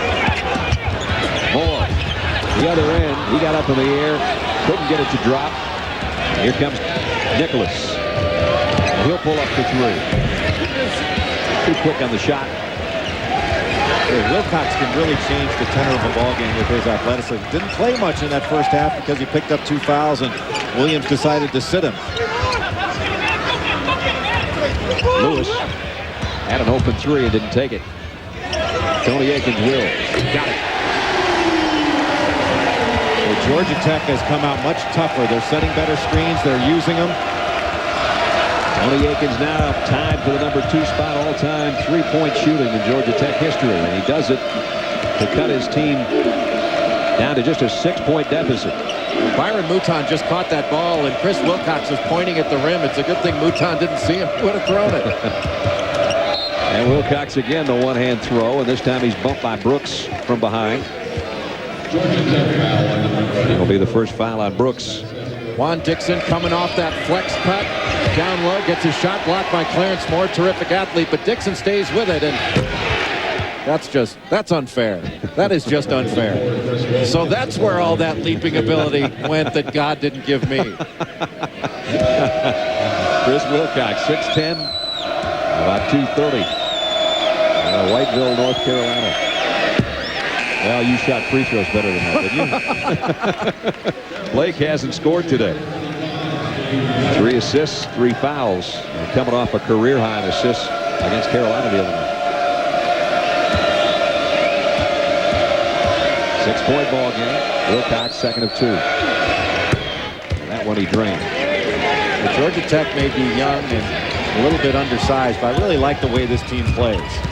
Their schemes are very well conceived. They get out and press. They're well coached. They're smart. They got some good players coming in next year as well. Yeah, Marvin Lewis skipped a little bit. It's only the 6th turnover for Georgia Tech today. Paul Hewitt has done a nice job with his staff in recruiting. Next year, he's got one of the best players in the country coming in as a freshman. Chris Bosch out of Dallas, Texas, about 6'9", and he can really play. There's a wide open Mouton, but the pass at least was altered by Moore and then kicked. Nice hustle by Clarence Moore on defense to slow down what would have been an easy transition basket for Maryland. Pretty athletic play there by Mouton. Looked like he was playing Twister for a while on the floor. Right foot on red, left elbow on green, and here's a 3-pointer on the baseline, and it goes for Dixon. How about that pass? The 4th 3-pointer today for Juan Dixon. Tony Akins on the other end. Tony's got 13. And Lewis trying to play for a steal. Nice hustle, knocks it out of bounds. It's a very good presence of mind by Tony Akins on that last shot. You see Juan Dixon is messing with his shoes right now. Looked like he stepped into some water over in front of his own bench right after he hit that 3-point shot. And he has been slipping and sliding like he's Michelle Kwan out there. Well, at least he'll win the world championship. He's in the same spot on the ice, and he got another one. A triple Salko. Triple Lutz from the corner. He's got 20. Other end, athletic move by Moore. Chance for a 3-point play again for Clarence Moore. And he's talking a little bit after the shot. And we were just talking about this in the last break, Brad, how difficult it can be after you score to get down the floor. You have to basically sprint back. And Maryland is a team that likes to press. Sometimes they do not sprint back in transition defense, but they got burned right there because of it. As you were saying, it seems like everybody in today's basketball wants to run, but there's one problem with that. You have to run. That's right. I mean, it's what I like to say, it's not complicated, but it's hard. That's right. Moore got the rebound on his own miss, so Tech's got another opportunity here.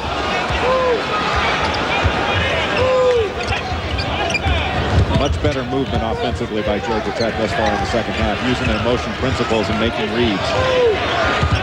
Trying to cut it down to a 7-point game. Tony Akins, nice dish to Nelson. It is a 7-point game. He uses his body so well and uses angles so well, but he's still able to get shots off even against bigger players. He goes sliding out of bounds, trying to play for a steal, and Mouton hangs and glides and drops his first field goal of the second half. It's so important when you go against the press to attack that press to score, not just to get it down court. Akins working against Dixon. Leaves it out to Lewis. And now Dixon playing for the steal and almost ran right into Paul Hewitt. And Hewitt telling Robert Brooks what to do. Dixon, 5 3-pointers today. He's only 3 shy of the school record in that capacity. And he's led his team to the lead they have. 59-50 Terrapins. Hey.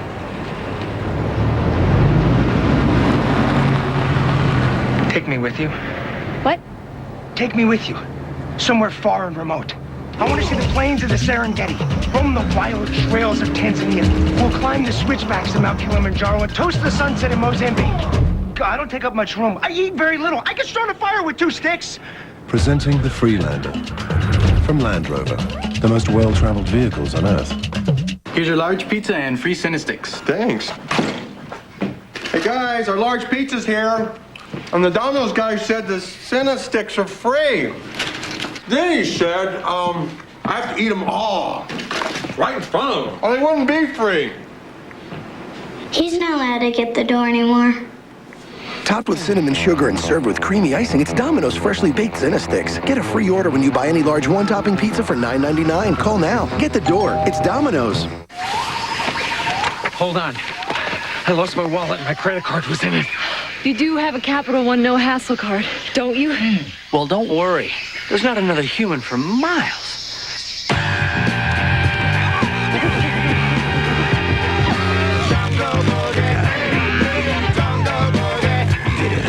Worried about losing your credit card? With Capital One's no hassle card, you're not liable for a penny. Plus, get the nation's lowest long-term fixed rates and no telemarketing. Bill Pito back in the studio as we take another look at Indiana and Iowa. The Hoosiers, Kyle Hornsby here on the lay-in. Jared Jeffries, a game-high 26. Indiana wins at 77-66. They're still undefeated in the conference. Wow, great job by the Hoosiers. Here it's 4th-ranked Maryland leading by 9 in a game that looked like it could have gone extremely south on us and Georgia Tech, but the Yellow Jackets came out with a new sense of urgency at halftime, and they played much better, and they're in the ballgame. What did Al McGuire used to say? There's no such thing as an upset when you're at home, but I would venture to say if Georgia Tech were able to pull this off, that would be an upset no matter where. I agree with you. Inside, Mohammed went up strong, got fouled by Nicholas. Mohammed made a nice turn in there, nice pivot when he could feel the pressure coming on his right side. You can see he felt the defender Nicholas on that right side, and he turned to his left, but he found himself underneath the basket, and he is a left-handed player having to use his right hand. And that is probably why he missed that shot. Not a lot of contact, so he should have been able to finish the play had he used his left. Last year's North Georgia Player of the Year, played at W.D. Mohammed High School in Atlanta. Different spelling than his last name. They didn't name the school after him. He wasn't that good, but he's good, and he's got a huge upside. That's a second free throw. And Georgia Tech with some full-court pressure, trying to trap Blake. Now they don't want to let Blake get it back, so they have a 4-man bringing the ball up, and you know there may be trouble then. 3-guard offense out there with Nicholas now wanting to point a bit with Lane on him. Dixon found Blake on the baseline, and he gave it up. Baxter blocked by Nelson way out to midcourt. I'm with you. This kid's tough. I just love watching him play. Baseline jumper. Not good. The rebound. Dixon had it, and I think he either lost it off his foot or just hit a dead spot in the floor. Now, how about Ed Nelson on this block? He didn't just block the shot. He yelled while he did it. Look, he looked like he's out of the play there, then comes back and recovers. Ah! That's pretty good. And the recovery, you're right. Haven't been up in the air once before, and then to recover and still get a piece of the ball. Tony Akins turns it over on the other end. For some guys, it's just nice to be up in the air once. Nicholas. Oh, that one came out. And Austin Lane is down right now. Lane is down and in the lane. And I guess the traveling violation was on Lane trying to get a hold of the rebound. And so Maryland will have it on the baseline. Lane waving away a sub saying, I'm okay. And Nelson trying to get another block, that one in and out, and Lane just slid down the back. I don't know about that traveling call. He never had possession. Well, he did travel down the back of Lonnie Baxter. I guess. And he is quite a landmass. Baxter's going to the free throw line. Don't forget, Jerry Kelly, the leader, and he's got David Thompson, the rest of the field chasing him. ESPN brings you live coverage. PGA Tour Sony Open at 8 Eastern tonight. For more information, log on to ESPN.com.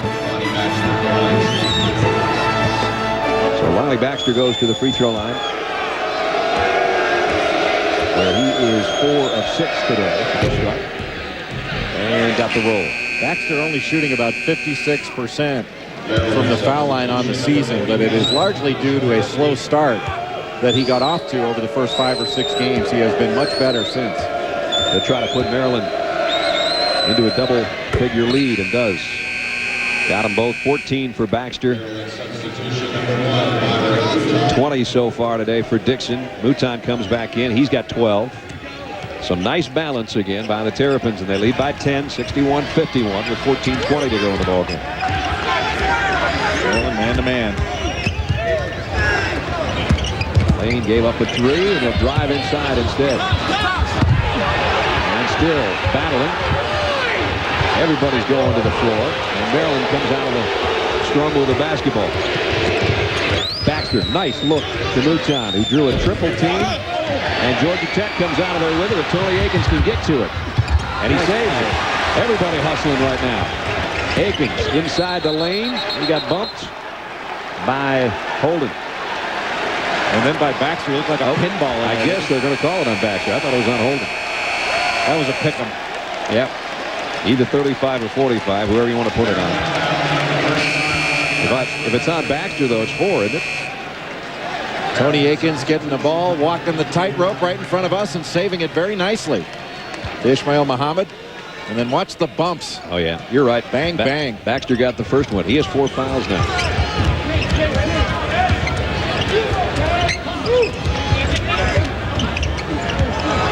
Lane didn't get the roll.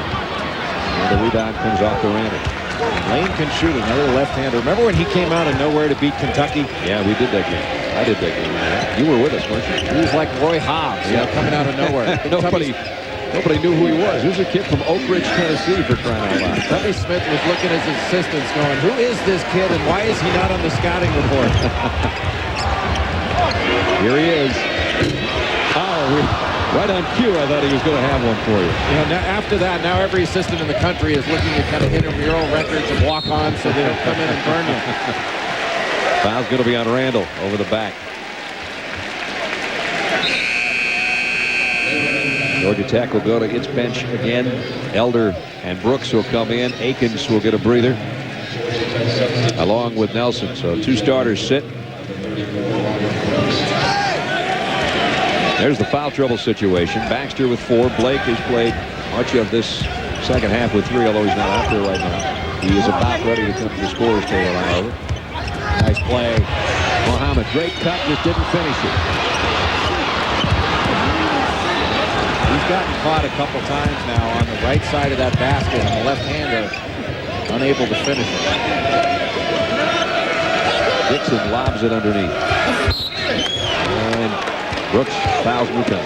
Pretty nice when you can post your 3-man down low and deliver a post pass, and he can either score or get fouled.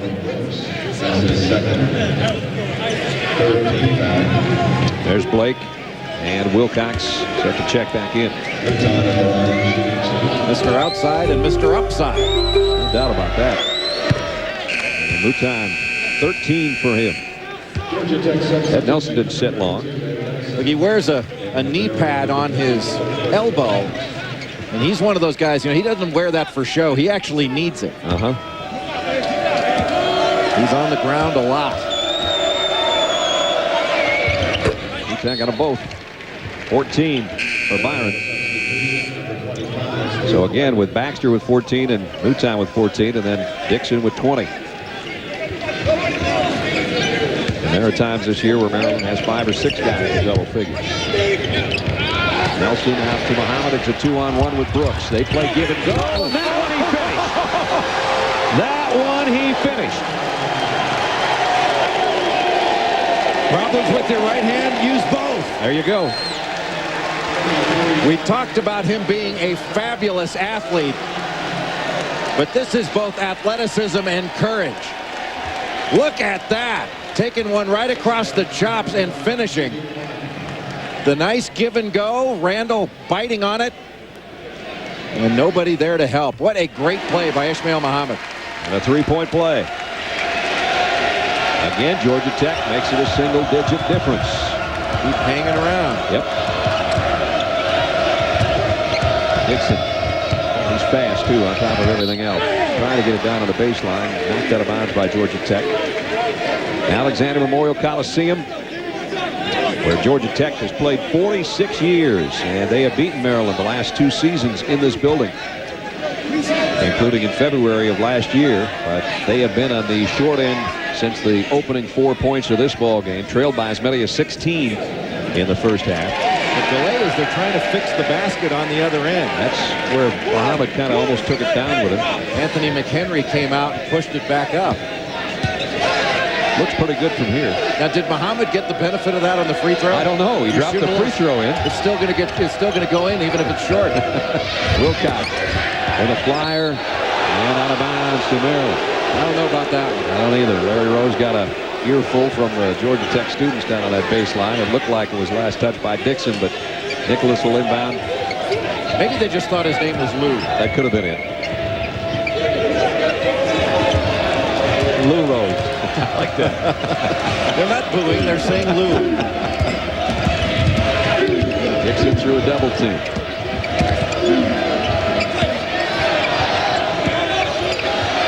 The jumper. Rebound. It'll be out of bounds for Georgia Tech as Maryland couldn't handle it. With 11:53 to go in the ball game, it's Maryland leading by 9. Everyone has money problems from time to time. So when I decided to do something about mine, I chose a credit counseling service that treated me like a person, not a number. That's Brighton Credit Management. Their personal one-on-one consultants work with you to dramatically reduce the interest on your credit cards. Plus, they lower your payments by 1/3 or more and get you back on track. So with more money going towards your balances, it takes less time to get out of debt. Without giving up the things you want. That makes a lot of sense to me.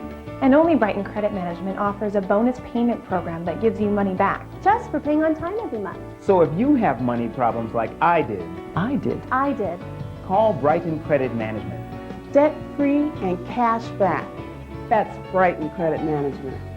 Call your personal credit consultant today at Brighton Credit Management. Call 800-548-6611.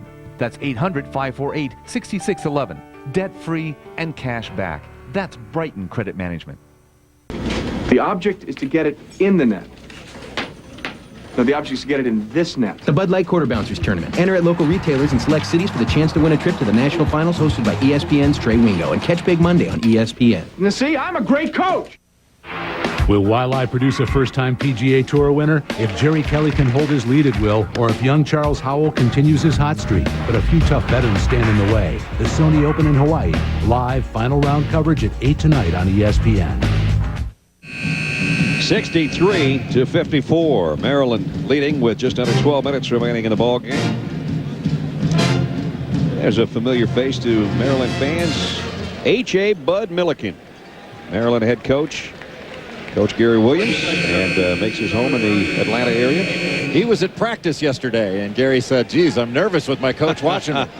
But Bud Milliken won the first game in Cole Fieldhouse ever against Virginia, and Gary Williams will get the chance to win the last game ever at Cole Fieldhouse against Virginia.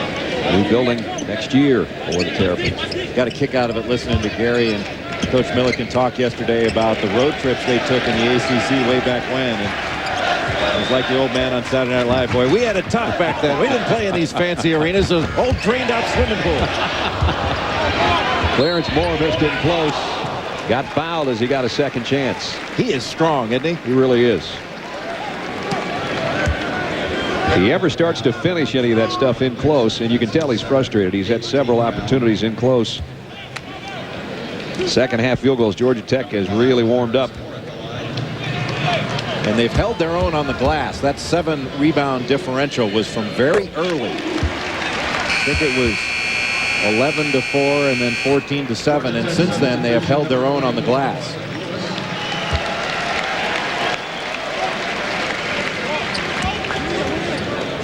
Lonnie Baxter getting a breather for Maryland. He's had a big game today. One of the primary glass cleaners that Gary Williams has. Still coming back from that ankle injury, but looks awfully good now. Clarence Moore only got 1 of 2 free throws, and he's missed 4 of the last 5 times he's been there. That one went right by him. He didn't know the ball was in his neighborhood as Maryland almost turned it over again. Getting into a set, a web screen up top, and the double team off of it. And Blake holding his shin or his ankle. So he got tangled up in a double team over there with Nelson and Akins. He's a tough kid. I think he will be fine. Steve's dad looking on. He's put a lot of miles on that car to see this young man play. And there's the double team off every ball screen. Georgia Tech has been doubling Steve Blake or whoever comes off a ball screen to get him to give up the ball.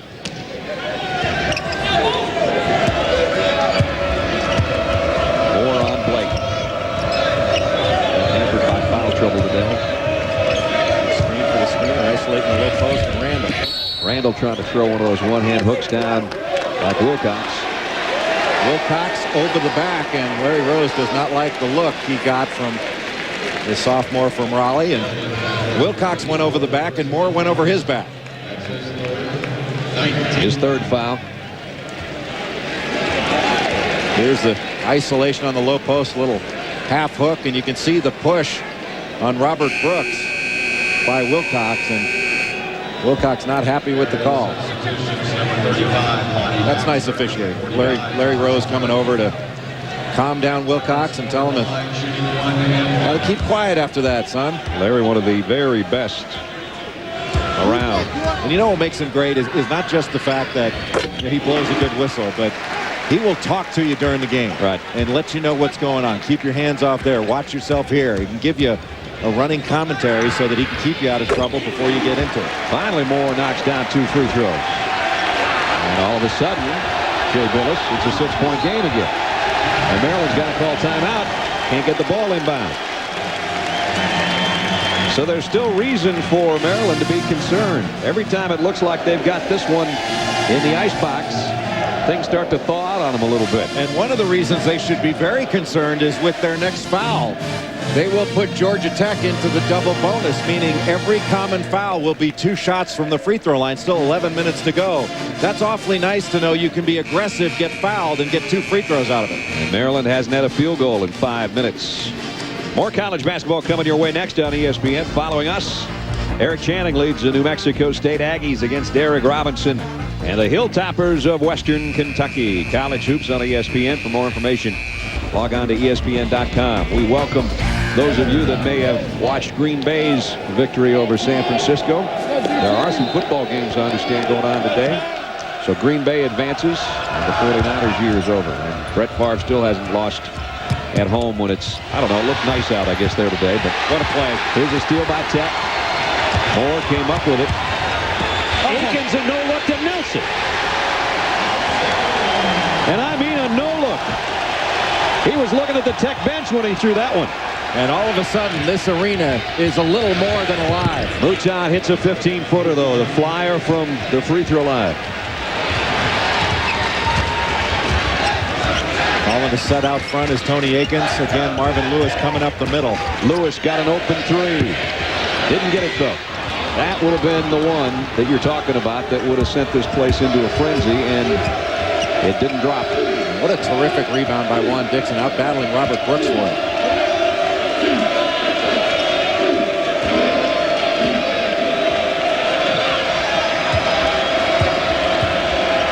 Set. He down screens on both sides, and Dixon can choose which side to go off on, the single or the double. We're past the midway point of the second half. Mouton, tough shot, and it went, and Lewis fouled it.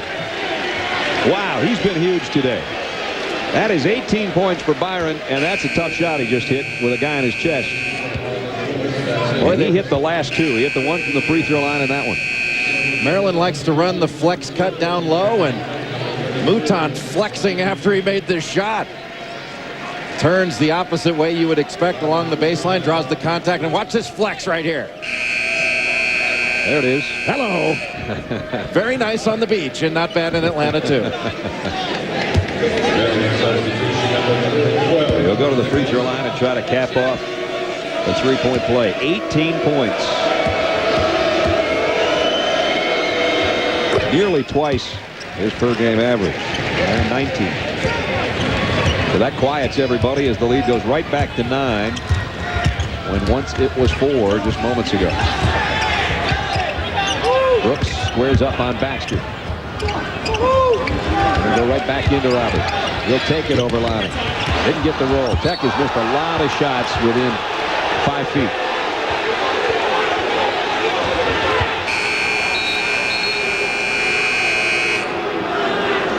Blake comes back in. Nicholas sits.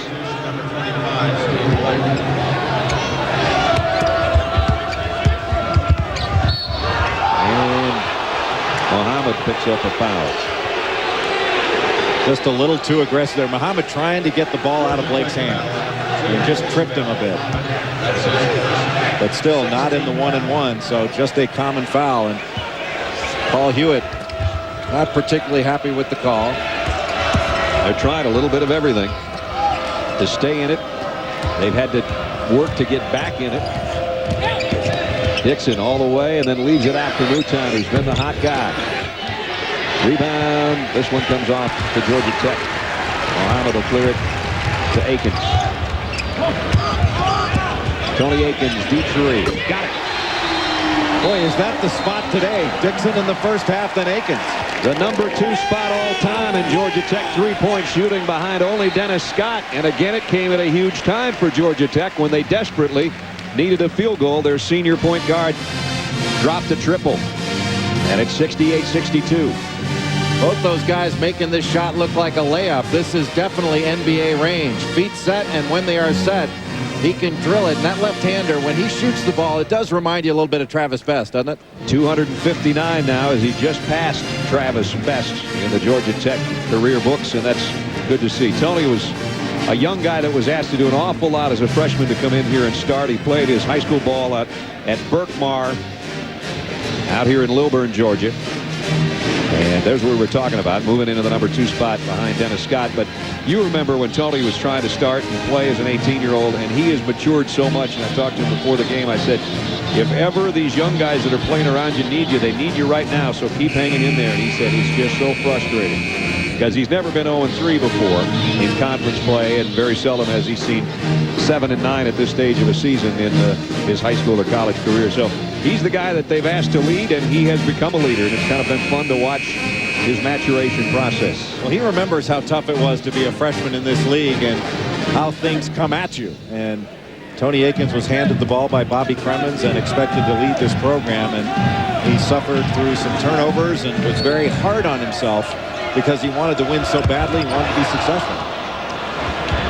His last 3 has made this still an interesting ball game with 9 minutes to go. 68-62.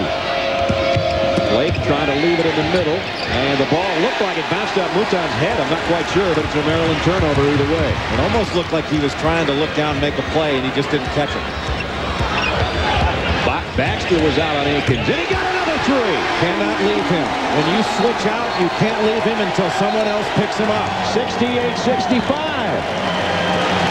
Here come the Yellow Jackets and Tony Akins, who we just talked about.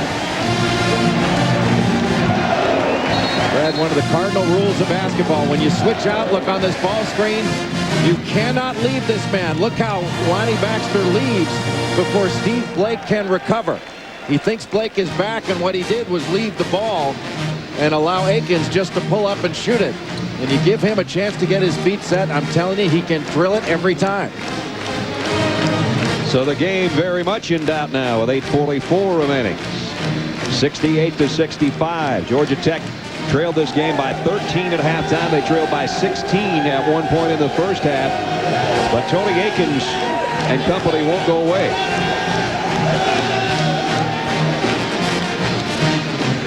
$19 points for Tony Akins now as Georgia Tech in the second half. He's hit their 3 three-pointers that they have made.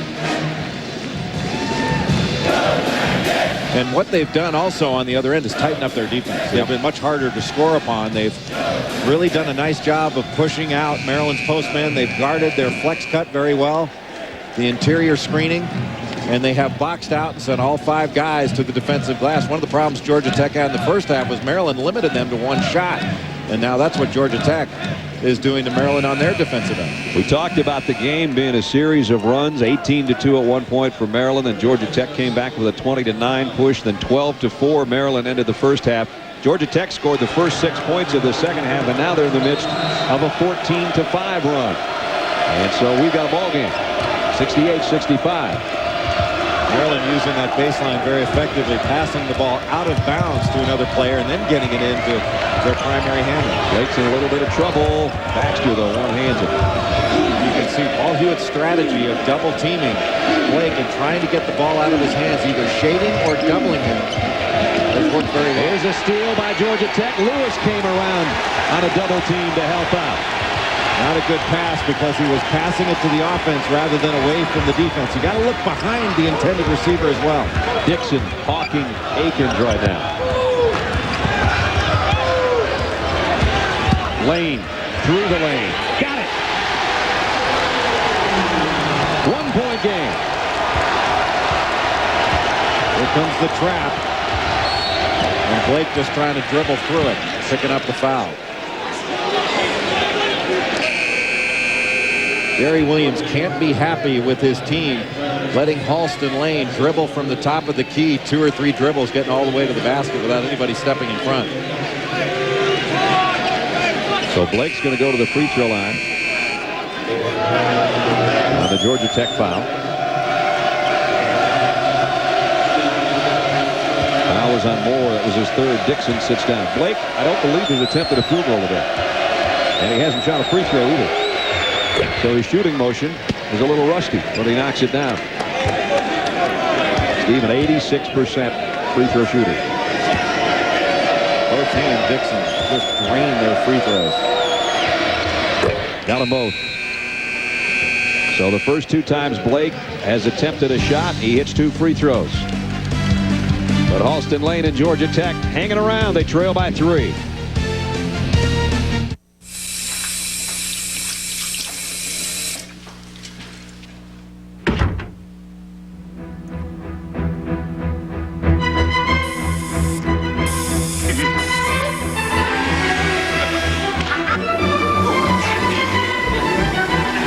Love playing around with stuff? Then get into Best Buy, where you can play around as long as you'd like. Actually, that's half the fun. Best Buy. Go ahead, turn on the fun. Somewhere in America, there are no meetings to attend or soccer games to make. There are fish to be caught, shoulders to be ridden, and memories to be made. Somewhere in America, people are discovering that sometimes the best way to get together is simply to get away.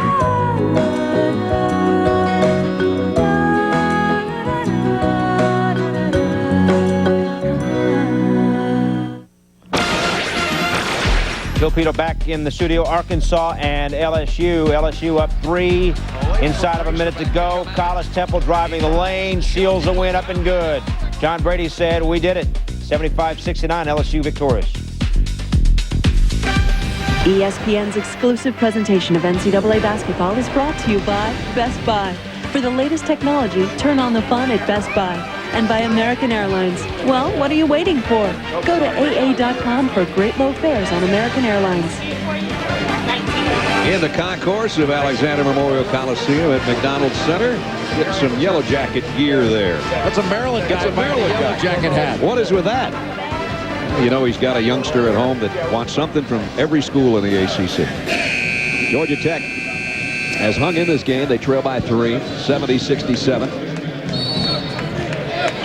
Playing the number 4 team in the country after being annihilated by the Duke Blue Devils on Thursday night. And one thing Georgia Tech has done is put game pressure on Maryland. A lot tougher to take a shot when it's a one-possession game than when you're up 13 or 14. Nice cut by Lewis. Didn't go to the hole with it, though. They got to go into Ed Nelson right now because he's got Baxter on him, and Baxter doesn't want to pick up another foul. So low to Muhammad instead, and he backs out. There he is. Give it to him. 8 on the shot clock. Akins has a look. Try to find a crease of his own. Came up short off the front of the iron. Blake now pushing it to the Terrapins. In the lane, stolen away by Nelson, and he's fouled. And that'll be 2 shots because of the double bonus. Not a good decision by Steve Blake. One of the few mental mistakes you will see him make. That crease wasn't very big, and he was throwing to a guy that maybe doesn't have quite the best hands in the world. And remember, he tried that in the first half. It went through, and we talked about how that's the kind of pass you make when you're way ahead, when you've got your confidence really going. But now That is an awfully difficult pass to be making under these circumstances when Georgia Tech not only back in this ball game, but the chance to make it a one-point game and their confidence soaring. Nelson is 4 out of 6 from the free throw line and didn't get the roll on that one. Georgia Tech has not helped itself from the stripe today. Dixon comes back in. Another normal day for Juan. 20 and 9 boards. Georgia Tech is 16 of 26 from the free throw line. How does a guy as small as Juan Dixon get 9 rebounds? I have no idea. The guy steps on a scale and the needle doesn't move. Yeah, he lost like 10 or 12 pounds this summer because he played on the U.S. national team in China and all he could eat was rice. That's all he liked. I need to go over there, I think. Do some games this summer. Blake lost it out of bounds. So Georgia Tech misses 2 free throws and then fortunate enough to have Maryland just turn it over without ever getting it down into the front court. And Tony Akins turns it right back over to Maryland. Thanks to Juan Dixon. A great defense by Dixon forced that turnover. 7 minutes to play. 3-point ball game.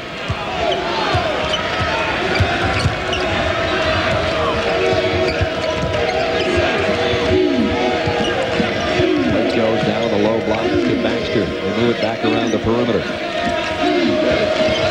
to look inside where they are so strong. Baxter, the one-hand hook, won't go. Georgia Tech got the rebound. It's Clarence Moore. Here's the outlet to Akins. And the no-look pass to Nelson. No foul called. He and Baxter went up strong together. Nelson trying to fight for his own miss and can't get it. And then comes right back, plays tough defense. Looked like some contact, no call. And just an easy layup. Looked like a layup drill on a perfect pass from Blake to Dixon. 22 for Juan. One of the reasons Ed Nelson might not have gotten that call was because he double clutched. If he went straight up, he had a better shot. There's the straight up. And that'll be it for Baxter. Or no, they give it to somebody else. It's on Mouton. Byron Mouton. I thought it was Baxter. Mouton must have gotten him down low because Baxter certainly got him with the body. The only problem is Clarence Moore has been a little bit of a liability at the free throw line for Georgia Tech today, though he did hit his last 2. And Maryland caught a little bit of a break there. Actually, the foul by Mouton might have saved Baxter from picking one up. 11 points, 8 boards for Clarence Moore. Moore has been very solid over his last 5 or 6 ball games. The flex cut looking inside to Wilcox. And there goes Wilcox. Got it. Over Brooks and fouled. He just makes it look so easy. He can get up so high. Everything's a line drive, isn't it? Yeah, when he's not bumped, he can get up really high. He's bumped a little bit here, but still able to finish that play. And Chris Wilcox, over his last 6 games, has averaged about 12 points, close to 9 rebounds. And he's just getting better and better as Jimmy Patsos, assistant coach for Maryland, tries to explain the finer points of the game to Lonnie Baxter. Wilcox got the free throw, too. So he cans off a 3-point play, and all of a sudden, 7-point difference again. If you're Georgia Tech, whatever you do now, you want to be strong with the ball. Because if you are fouled, you are shooting free throws.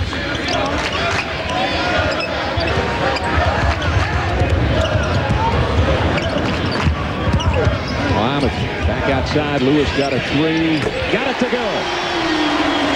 Boy, what a nice job by Lewis to be ready to shoot as that ball arrived. He didn't have a lot of time with Blake flying at him, but he did a terrific job of doing his work before the ball got there. 75-71 Maryland.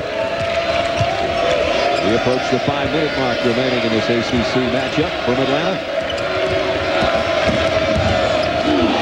Blake. Georgia Tech fans wanted a little walk there. Didn't get a call. 12 seconds on the shot clock. Nice crossover dribble, and he got an open 3. Big collision under the basket. No foul call there. Georgia Tech comes out of the pile with a rebound on the missed shot. Thought Lewis was going to try another. To get it back out. And Muhammad wisely does. Plenty of time. They looked up. 18 on the shot clock. Oh, the double stack. And a UCLA cut. Now screen on the ball. Good Muhammad, the spin and the finish. Well, his second one like that today. Going to need a new rim down there eventually. They tell you to take it hard to the basket. I think this is what coaches mean by that. After the screen on the ball, he takes it the other way, the spin move, and that is called a finish, ladies and gentlemen. You don't expect that. That's what great athletes do. And Ismail Muhammad is a great athlete. At the free throw line, and now try to cap off a three-point play and make it a one-point ball game again. Missed the free throw again. That has been the Achilles today, if anything, for Georgia Tech. Well, that's an area where they will improve. At Siena, Paul Hewitt had some of the best free throw shooting teams in the country, and they weren't that way when he got there. He made them into it. Here's a lob to Wilcox over Nelson. Baxter with a foul. Lonnie Baxter's got 16. Tech streaking the other way. Elder on the baseline. He dropped it in. First basket for B.J. Elder. Full court pressure, and there's a foul. A little too aggressive on Ismail Muhammad's part. Want to get it out of his hands, but not foul him. Elder did a nice job of running the court on that last possession. And Georgia Tech really pitched it ahead very well. Muhammad comes out and gets a big ovation from the Georgia Tech faithful. Meanwhile, Steve Blake has had 2 free throw attempts and took 1 3-point shot today. That's all he's done offensively, but he's had another good floor game despite some early foul trouble. His only points from the free throw line the last trip there.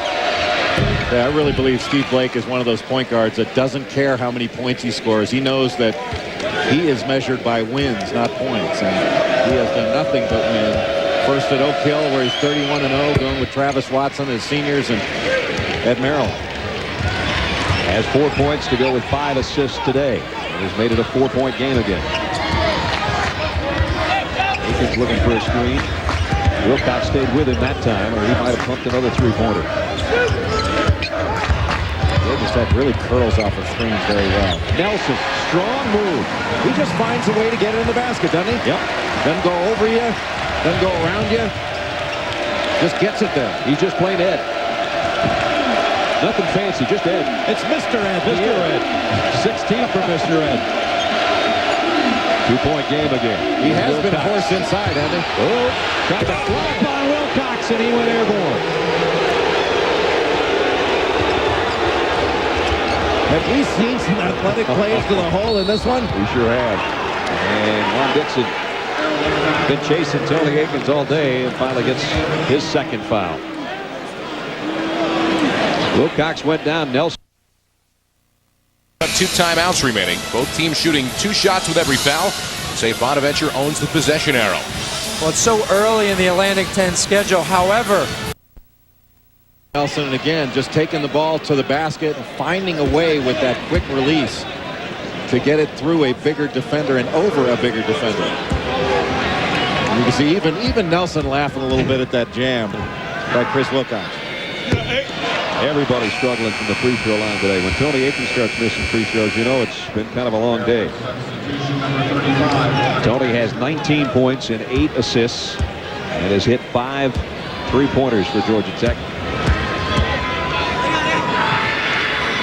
Got the second. That makes it a 3-point ball game again with 3:12 remaining. 81-78 Terrapins. At Cox Communications, we offer digital cable, high-speed internet, and digital telephone service. Cox Communications also strives to provide the best possible customer service. We believe that part of outstanding customer service is honoring our customers' privacy. Can your telecommunications provider promise that? If not, maybe you should consider Cox Communications for all your telecommunications needs. Public notice. Video Update has been ordered by the U.S. Bankruptcy Court to close its doors forever. 100,000 videos and games from just $4.88. That's right, just $4.88. Everything must go regardless of loss. 100,000 family and adult videos, DVDs, and games from just $4.88. Save up to 90% as we sell to the bare walls. Don't miss the lowest prices ever on new releases, DVDs, games, Disney, adult, and more. Video Update. 33 stores must be closed this week. Don't miss out at Video Update this week. Last chance at Video Update. Hold on. I lost my wallet and my credit card was in it. You do have a Capital One no hassle card, don't you? Well, don't worry. There's not another human for miles.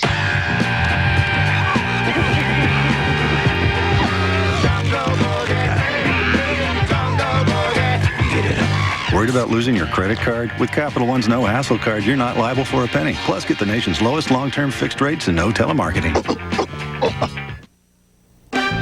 Coming up after Maryland and Georgia Tech, Eric Channing will lead New Mexico State against Western Kentucky. That's after they finish up from Atlanta. Brad, back to you. All right, Bill, thank you.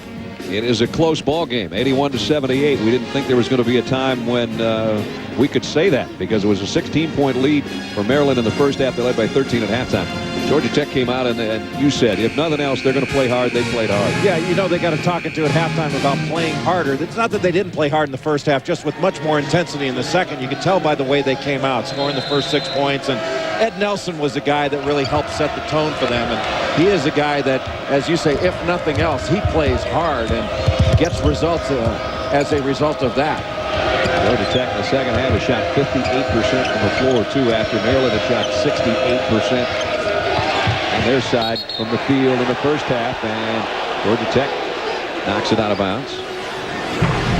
Ed Nelson is a player that is a burly and strong inside player. He just finds a way on that low block and has a knack for getting it up to the basket and in. He can face up from about 15 feet and put it in on you. He puts it on the floor pretty well for his size. An undersized big man, but very effective. Biggest guy Georgia Tech has got right now. They're short on big bodies, and it's going to be that way for the rest of the year. Blake had to hoist one as the buzzer sounded. Georgia Tech comes out of the pile. Here comes Lewis against Blake. But he's fouled. Blake's got 4 fouls.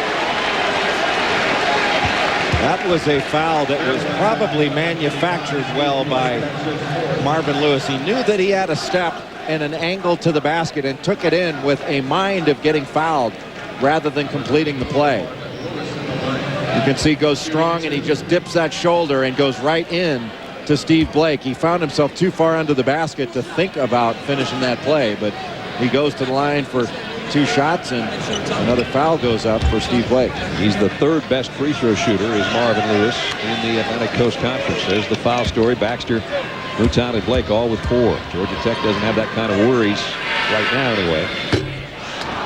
And there's the bugaboo of saying something about free throw shooters again. Marvin Lewis, 88% free throw shooter, and just clanged one. Got the second. 12 for Lewis. Georgia Tech has 5 players in double figures. Maryland has 4. 2:20 left. And a 2-point game. They've got to look inside. Blake almost lost it there. Here is the inside look to Baxter. And Nelson going to be called for the foul. And a good call. Nelson brought those arms down just a tad. And if you are not straight up and down, you're going to get that called against you. You see, he's bodying him up a little bit. And see how he brings those arms down just a bit. Even though Lonnie Baxter sort of pushed off a tad, he did it because those arms were brought down. Lonnie Baxter, who, as you said earlier, not the greatest free throw shooter in the world, and he's done a good job from the line. 6 out of 8. 7 out of 9. He got off to such a bad start to begin the season, but when you look at Maryland's free throw shooting on the season, they shoot about 65%. Not great, but part of the reason is because Wilcox and Baxter have not shot the ball well from the free throw line, but as a team shot over 70% the last 5 games. Lonnie got them both. He's got 18 points and 9 rebounds. Gary Williams, when he can, substituting for defense so as not to pick up fouls for Blake and Baxter down the stretch. Still just over 2 minutes to go. A 4-point ball game. With Nicholas now on Akins, will Georgia Tech try to find a way to free up their senior point guard for maybe one more heroic shot? He's had Dixon on him much of the afternoon. Going to have to do it off the screen. It's hard for Akins at his size to get his own shot. Mohammed, nice speed down to Nelson. Missed, but a foul. And the foul is going to be on Holden, I believe, for Holden. Boy, Mohammed, when he took that ball in there, had a foul if he would have just gone up with it. But passed it off, and Nelson wound up getting the foul. Here's Mohammed. If he goes up here, he draws the foul easily on Mouton. Dished it off nicely. And you could have called it on that first one as well, and that might have been why you got a call on the second one. Maybe a, I don't want to say makeup call, but maybe. And Nelson, who has struggled with his free throw shooting, knocks that one down. Ed came in averaging the same from the stripe as he has from the field, 47%. And he hit one when they needed it right there. And now can make it again, a 2-point ball game. Baxter and Blake back in for the offensive possession. Taken out for defense. In for offense. New Mexico State and Western Kentucky follows us. I don't know if it'll be as good as this one has turned out to be. We didn't expect this. Not when the first half was all Maryland. For much of the first half, I should say. But now it's a 2-point game with a minute and a half to play in Atlanta. Brad Nessler and Jay Billis with you. Good feed. Tough feed. There wasn't much room in there, but they got it to Baxter, and he drew a foul. You know they're going inside to Lonnie Baxter. When they went with the 2-3 set and the flex cut, the nice duck in by Baxter and a great delivery by Chris Wilcox. Here comes the duck in, and that delivery is very well made. Nice bounce pass on a less than perfect angle. Now's when your free throws become huge. Final 90 seconds, and boy, he is in a zone right now from the stripe. That thing's barely moving the net. Georgia Tech will substitute. Let's see if that has any bearing on Lonnie Baxter's concentration from the free throw line. 84-81. Ryan Randall coming to the scorer's table to get out Baxter if he makes it. He just ripped them both. Baxter with 20. And some big free throws down the stretch for Lonnie. Gary Williams really doing a nice job of massaging this game down to the end, taking out his players in foul trouble. For defense, putting him back in for offense, he's done a very solid job. Akins. They work it around the perimeter. Lewis on the drive.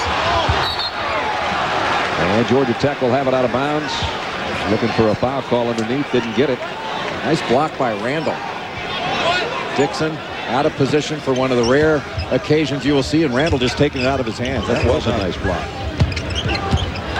Mohammed kicks it outside. Lane gave up the 3. Worked for that shot.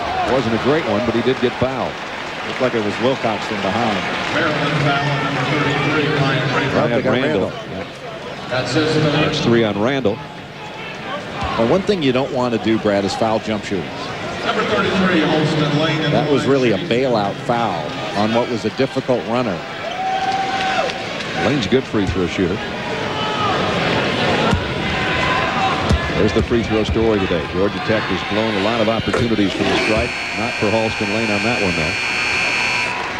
Substitutions, number 25, Baxter and Blake, the 2 Bs, keep rotating back and forth here in the last couple minutes. Halston Lane, the sophomore, got both free throws. 85-83.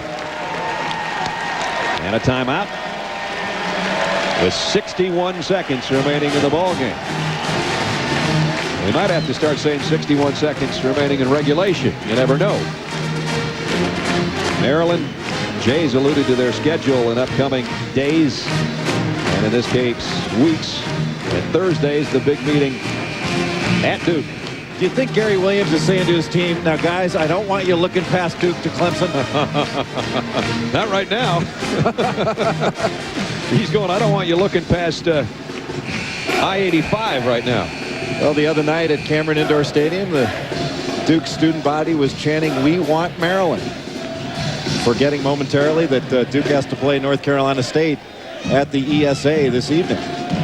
But it shows how much this rivalry has grown, because these two teams fighting not only for conference supremacy but national supremacy as well.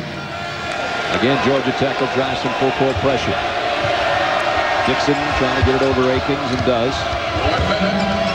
We're under a minute. Last 10 points of this ball game have all been from the free throw line. I'll give you a guess as to where this ball's going to go. I'd get it number 3's hand somehow. I think they're looking into Baxter. Now Blake comes back out on top. 15 on the shot clock, 41 on the game clock. Blake with more on it. And they throw it away. Stolen by Brooks. Here comes Tony Akins, and Juan Dixon steals it right back. As he's done so many times in a brilliant career. And then a lob to Wilcox. What a turnaround that was. Is that vintage Juan Dixon or what? You show him the ball, he takes it, even if you're as good a ball handler as Tony Akins. We talked about him earlier, Brad, being a rover, not necessarily having a man he's going to guard on every possession.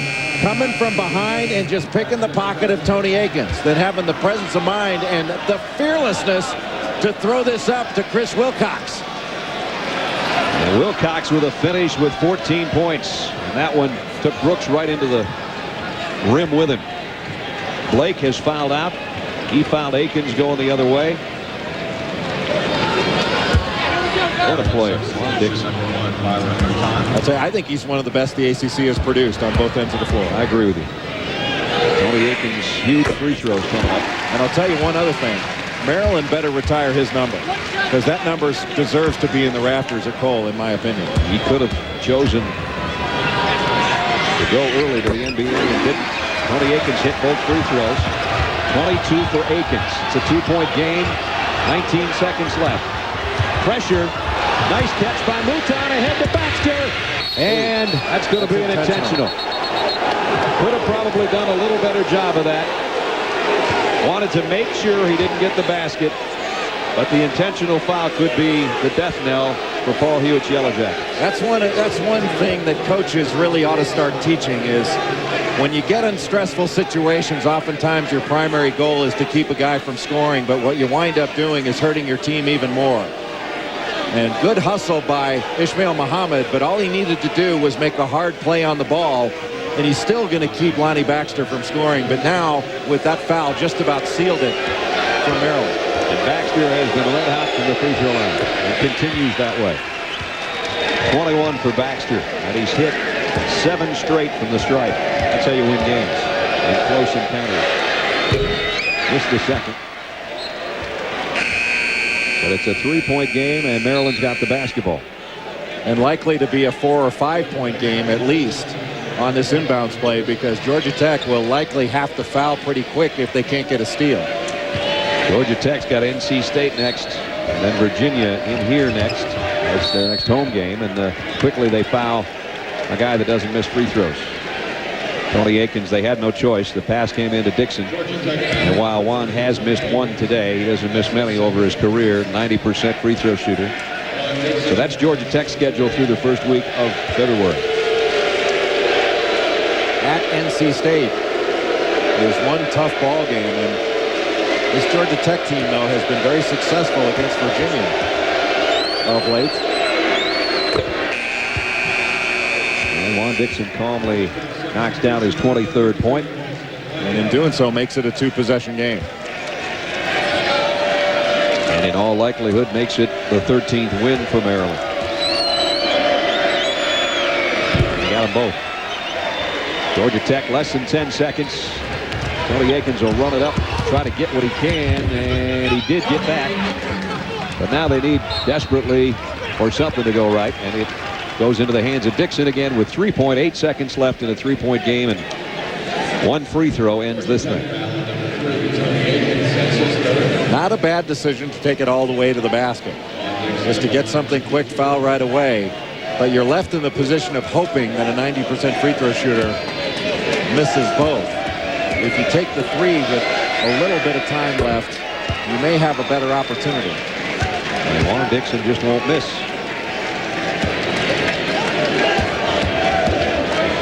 This will be Maryland's 5th straight win, and it will run them to 3-0 in the conference, 13-2 overall. Georgia Tech played gallantly and just came up short against a team that's got better players right now. Maryland, the number 4 team in the country, wins it 92-78. Gary Williams and Paul Hewitt meet at midcourt. A 5-point win for Maryland. That's our final. Up next, don't forget, New Mexico State and Western Kentucky. Right now, for Jay Billis and the rest of our ESPN crew, I'm Brad Nessler saying so long from Atlanta. Child sponsorship makes. This is Bazazin. Before he was sponsored, Bazazin and his family were struggling just to survive. Today, because World Vision partnered with his village, Bazazin has what he needs to reach his full potential. In April, we're slightly. Billick and Matt Kavanaugh's mouth shut and called the plays myself. Wannstedt went back and said, the Ravens' philosophy is offense, don't mess it up. Defense will win this. He said, if you have that philosophy, we don't have a chance. Offense, I expect you to score, and we'll win this thing as a team. All right, Bonnie, Ray Lucas in on 3rd and short yardage for the Dolphins. He still has the football. On the roll, cuts it back across midfield, still on his feet, and has a first down for Miami. Corey Harris finally tripped him up, but that is the running game that Ray Lucas brings. Well, Ray Lucas, he's like a linebacker, really, Greg. I saw him before the game. He's so pumped up. He goes, if I get in there, I know how to work against this Baltimore defense. And that's what he did that time. Baltimore not fooled. Ray Lucas, just as running the building, makes the first down. Saw him slip a little bit. Armin Katan telling us earlier that the field is pretty awful. Rained a little bit this morning here in the Miami area. That's a good description. Lamar Smith. And Smith getting nothing on that handoff. You know, I want to go back to what Bonnie said, you know, when you talk about Shannon Sharpe, and it was a lot of things he said was motivation for the Dolphins. So that'll make the 17th straight game this year that Shannon Sharpe has been bulletin board material for someone. Oh, I tell you, some of the comments, you have to read them twice and go, did he really say that? Is it true most of the players around the league have subscriptions to the Baltimore Sun? Oh, man. 2nd and 10. Once again, Smith the lone back.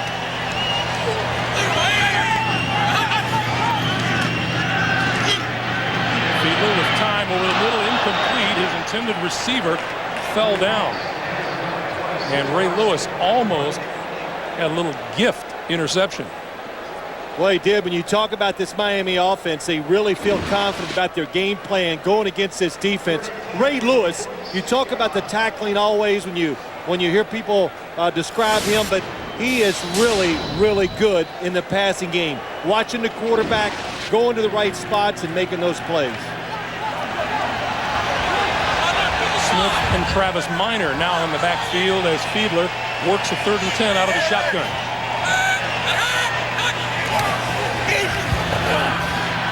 Fiedler has time, throws incomplete. That pass intended for Dedrick Ward. Well, this Baltimore Ravens defense, they're going to give the Dolphins a lot of looks, especially on 3rd down. They're going to have people spying on Jay Fiedler, giving different coverages, and why they think they've gotten better and they can win this game, of course, like every game, they're getting better, a better pass rush than they did most of the season, and mostly because of Peter Boulware. Matt Turk will kick it away for Miami. Beautiful. Jermaine Lewis going to let it bounce. And are they able to keep it out of the end zone? There's a penalty marker down inside the 5-yard line. Terry Cousin batted it back. Scott McGarrahan downed it. Let's watch and see Terry Cousins. He gets rid of the football before his feet touch the end zone. Looks like they're both out. Mike Carey is our referee.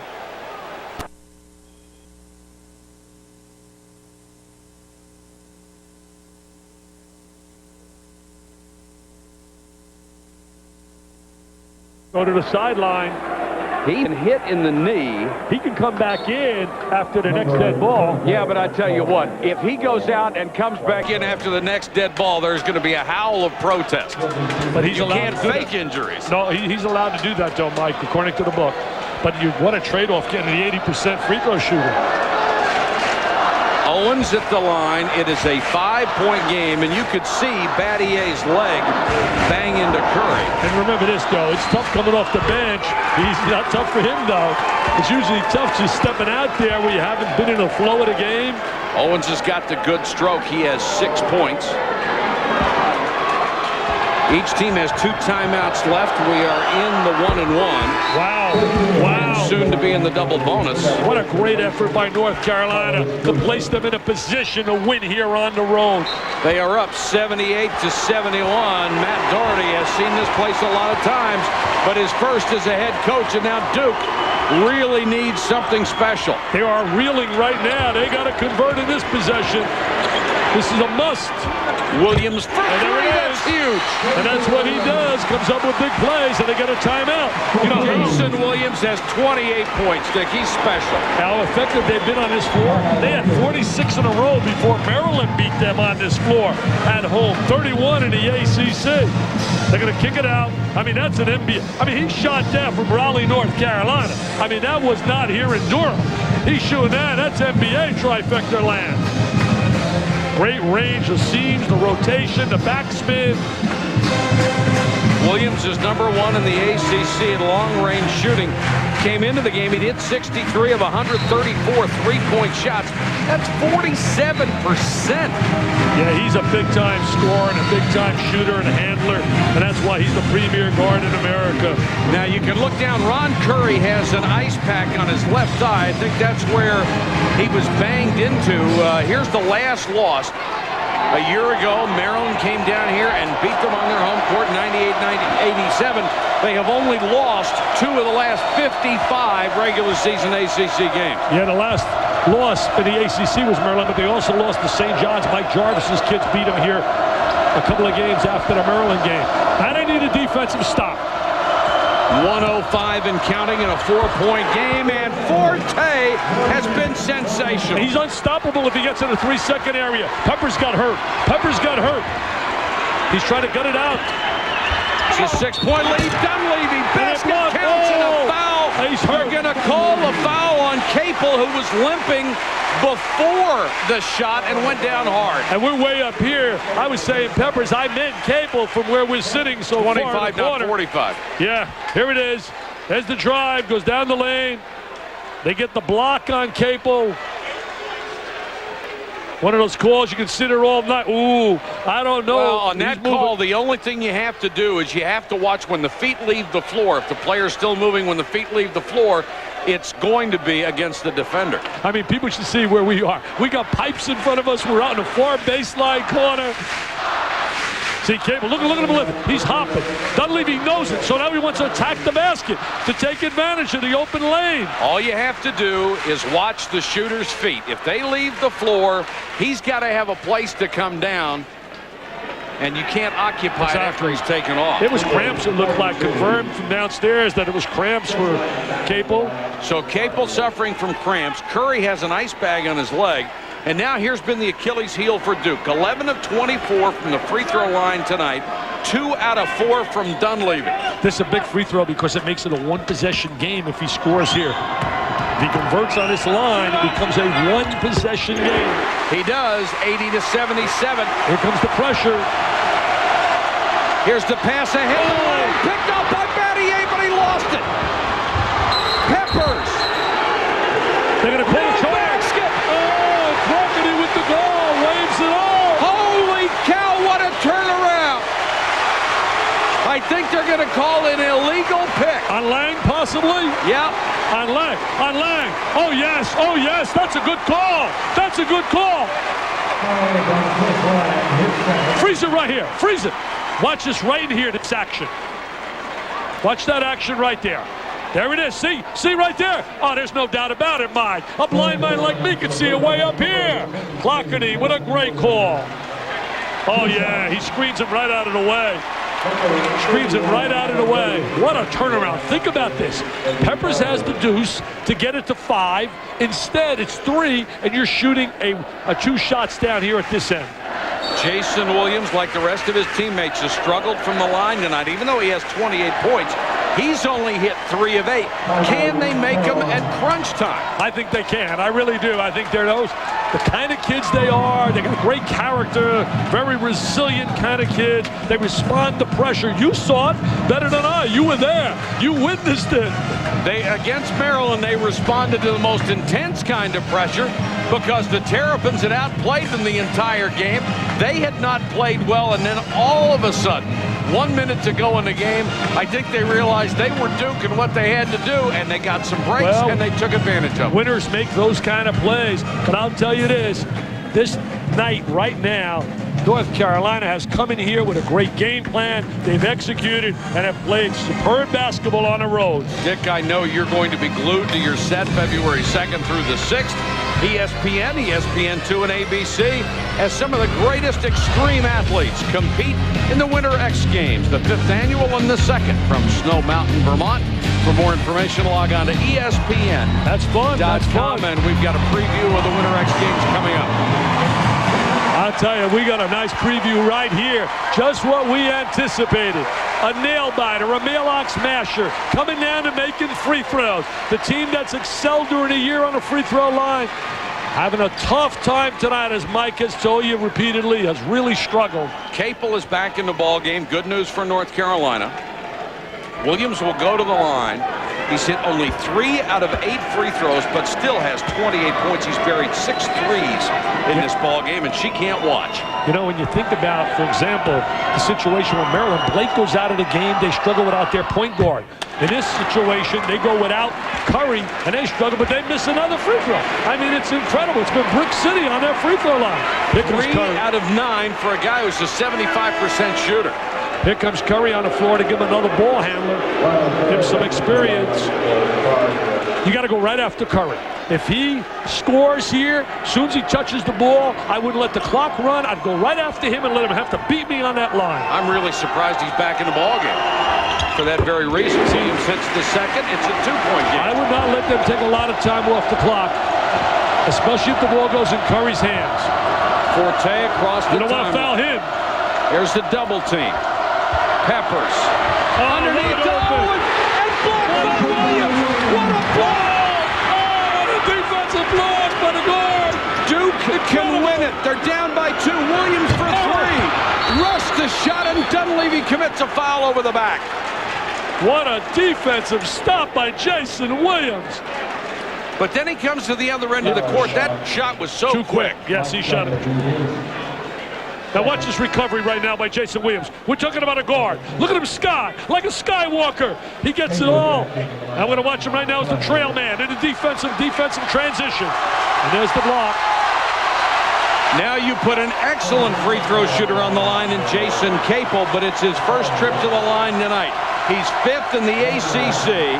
He has hit 34 of his last 39 from the stripe. Yeah, he's been like automatic on the line, and he's also a clutch kid and a kid who's had a great night here today. As his brother played for Duke, Jeff. Cameron Graces are at full force now. Got the first. That's a way to quiet him down.